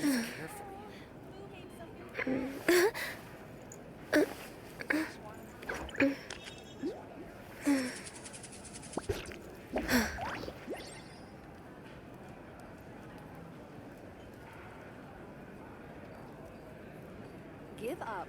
Hesitating will do you no good.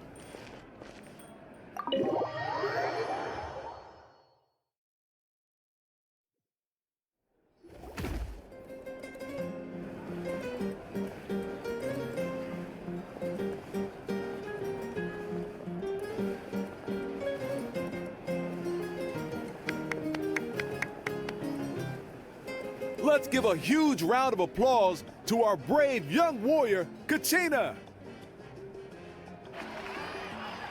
Woohoo! Well done, Kachina. Thank you, everyone.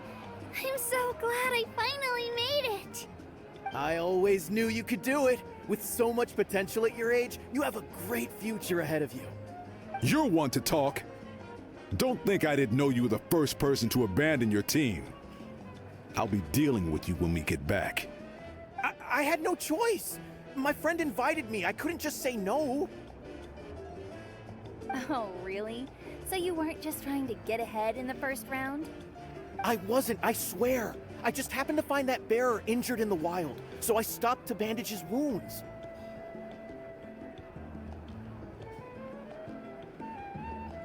When he insisted on repaying the favor, what was I supposed to do? I'm just one person. I figured Kachina would have no trouble replacing me. But the fact of the matter is that after your departure, everyone else started thinking about swapping teams too. I'm really sorry, Kachina.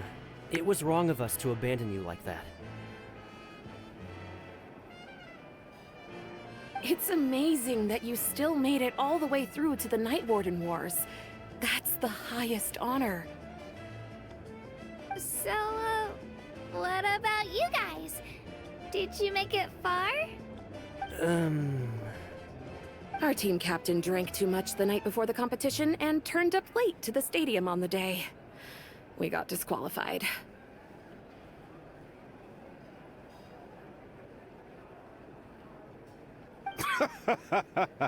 Serves you all right. No sympathy from me.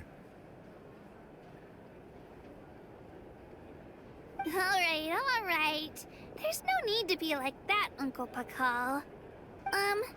Dear friends, I'd like to say a few words. Firstly, I'm grateful to my friends and our great Archon for helping to bring me back. This traveler and her companion Paimon are some of the strongest people I've ever met. If they were allowed to participate in the pilgrimage, I have no doubt that they'd win the whole thing. They've agreed to let me learn from them. With their help, I believe I can become even stronger still. And let's not forget my good friends, Moalani, Chaska, Kanich, and Dion-san. They all helped the Traveler and Paimon figure out a way to bring me back from the Night Kingdom. They too deserve to be called our heroes, so please give another round of applause for them. Thank you so much! Well said! I'll drink to that. How does it feel being a hero, Kachina? To be honest, it's a bit overwhelming. It all just feels so surreal. Well, you better get used to it. Next up, undefeated champion!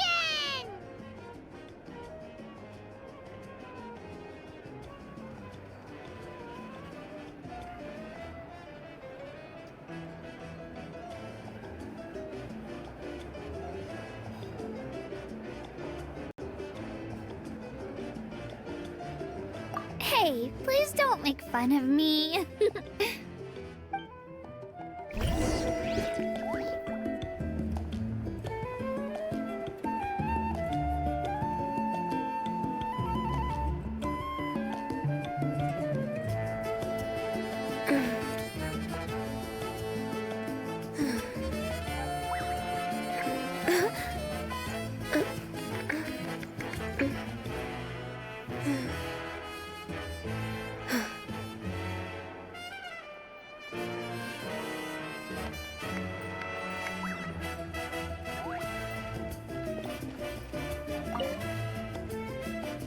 You're here. Have some fruit juice. I got it specially for you two. How did you know? That's Paimon's favorite! You look like you've still got questions. Ask away.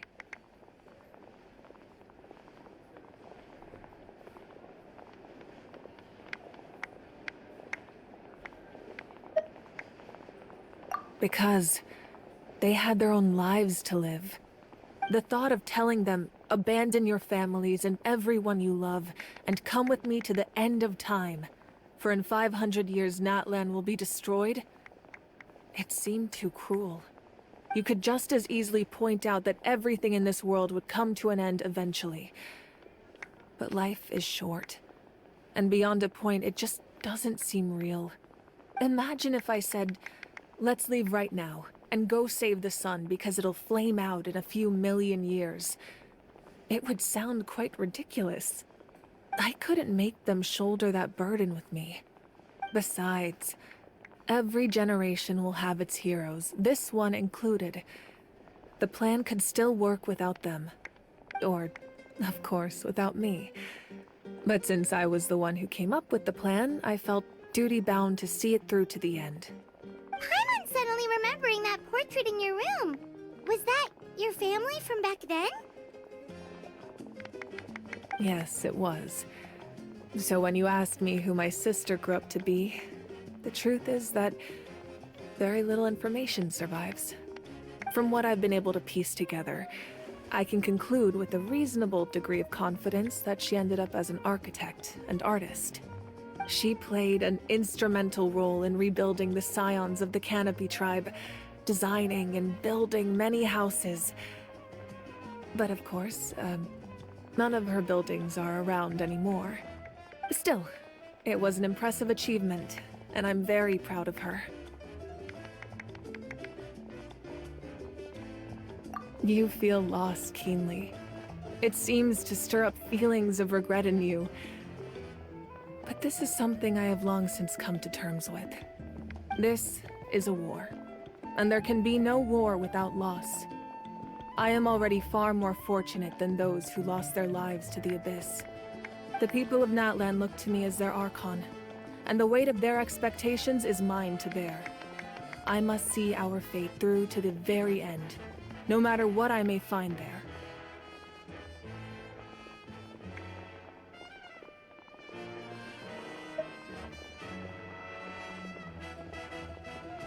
Yeah, doesn't that mean the way everything ends has already been written, including your plan? I suppose, but so what? Don't forget, time takes many forms. The past, present, and future coexist, and all are equally important. Even if the future ends in destruction, there's still no reason to give up on the here and now. And it's precisely because we humans cannot know our fate that we will never give up on our struggle. This is a pivotal moment. We are still 2 heroes short. Well, 3, to be precise. There's one further hero who I'm hoping to get on my side, whatever it takes. Your resistance to the corrupting power of the Abyss is truly remarkable. It would easily make you an all-important figure in the upcoming battle. If you agree to join us, you will not only gain my full support in your journey, but I will also forge a brand new ancient name for you. Ancient names can be forged? They can. Several strict conditions must be met, but if they couldn't be forged at all, then the number of them in circulation would have long dwindled to 0. Possessing an ancient name would mean that your adventures in Natlan are recorded in full. Your stories would be remembered by our people for all the years to come. The Ode of Resurrection may have temporarily lost its power, but still, take this as my personal guarantee that I shall never let you fall. Just like in the Night Kingdom, I will be there for you. That is a promise I will fulfill at all costs. This nation always honors its heroes.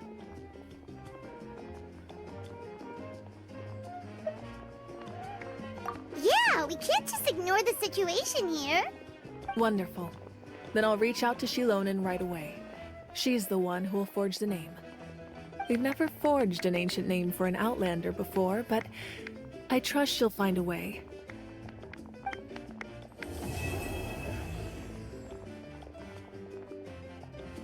My lord, we've received word that the Pyro Archon has lost much of her power. Although your injury complicates things, this is most certainly the opportune time to seize the Gnosis.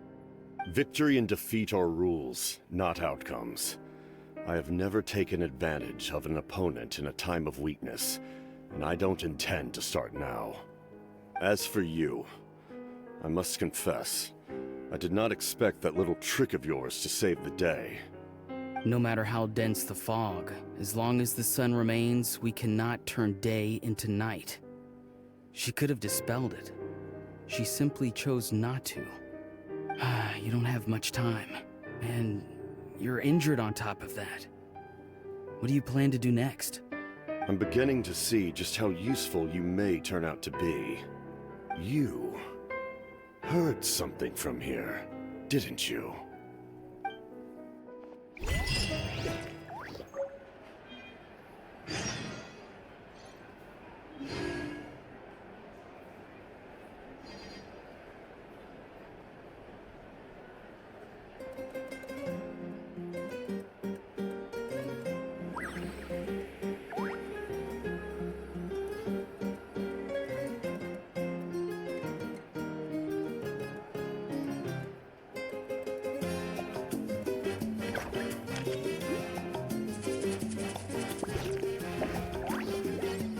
Should we really be off work this early? There is still a lot left to do.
If you lie on the grass, you can feel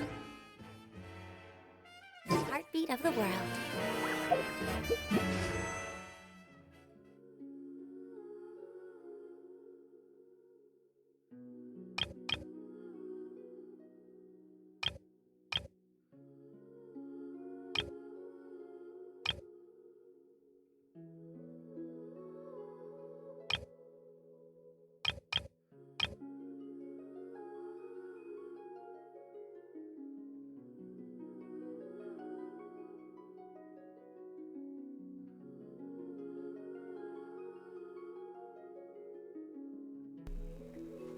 I could pull her,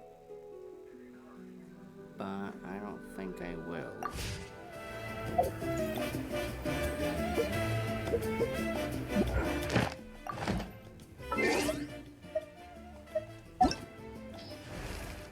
Because if it's right, it's gonna be her, and her is gonna be in the next banner, and I want her. I want the knave.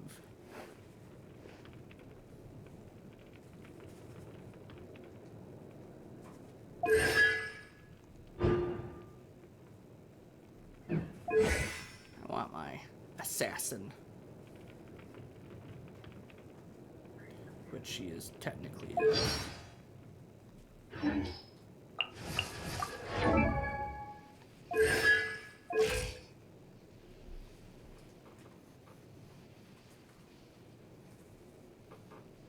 What do you do for your idle animation?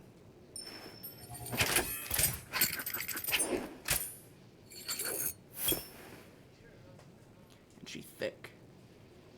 She got thick thighs. Ho yo. I love you guys.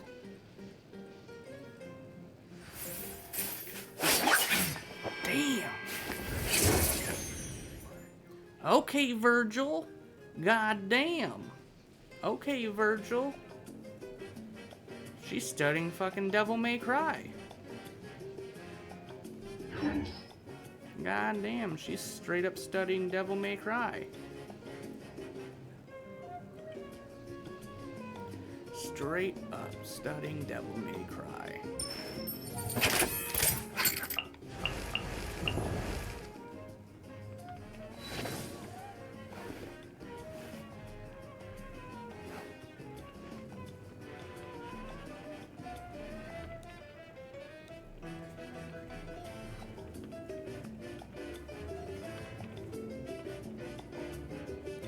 All hail, Lord Neve.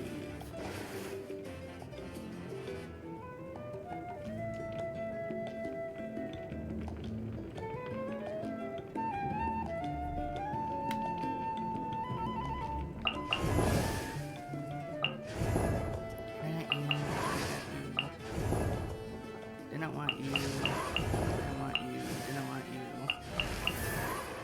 Kinda wanted her, but I missed my chance. Not missing my chance on the Nave.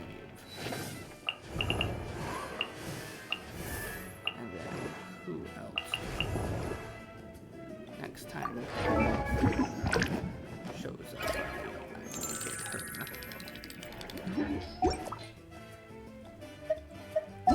No, okay.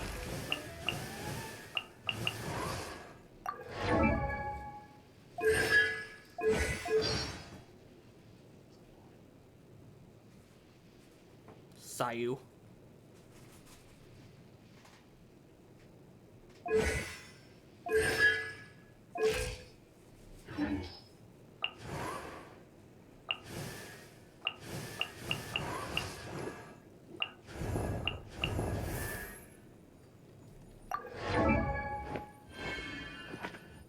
had to get her shut off at some point too.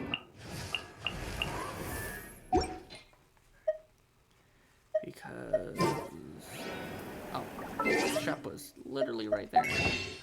Because I want to get Shenhe. That way I can get her outfit.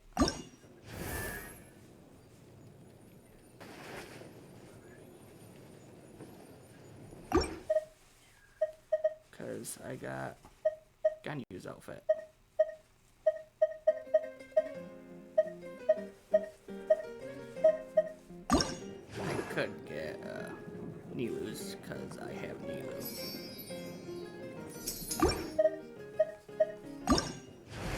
Towel.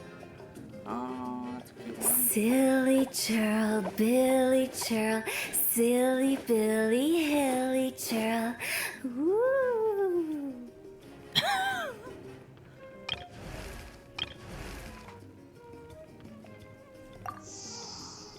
Huh?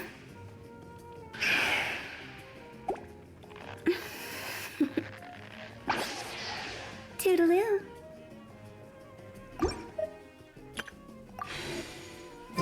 It's so nice to de-stress. Alright, well, I think since I got done with both Act 1 and Act 2, I'm most likely gonna call this a day. As soon as I figure out how to get the hell out of here. I think it's this way. Yep.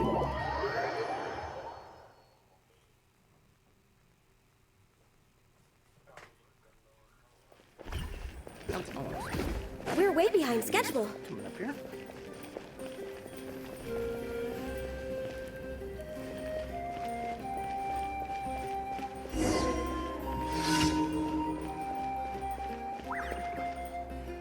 I didn't accept any commission. But anyway.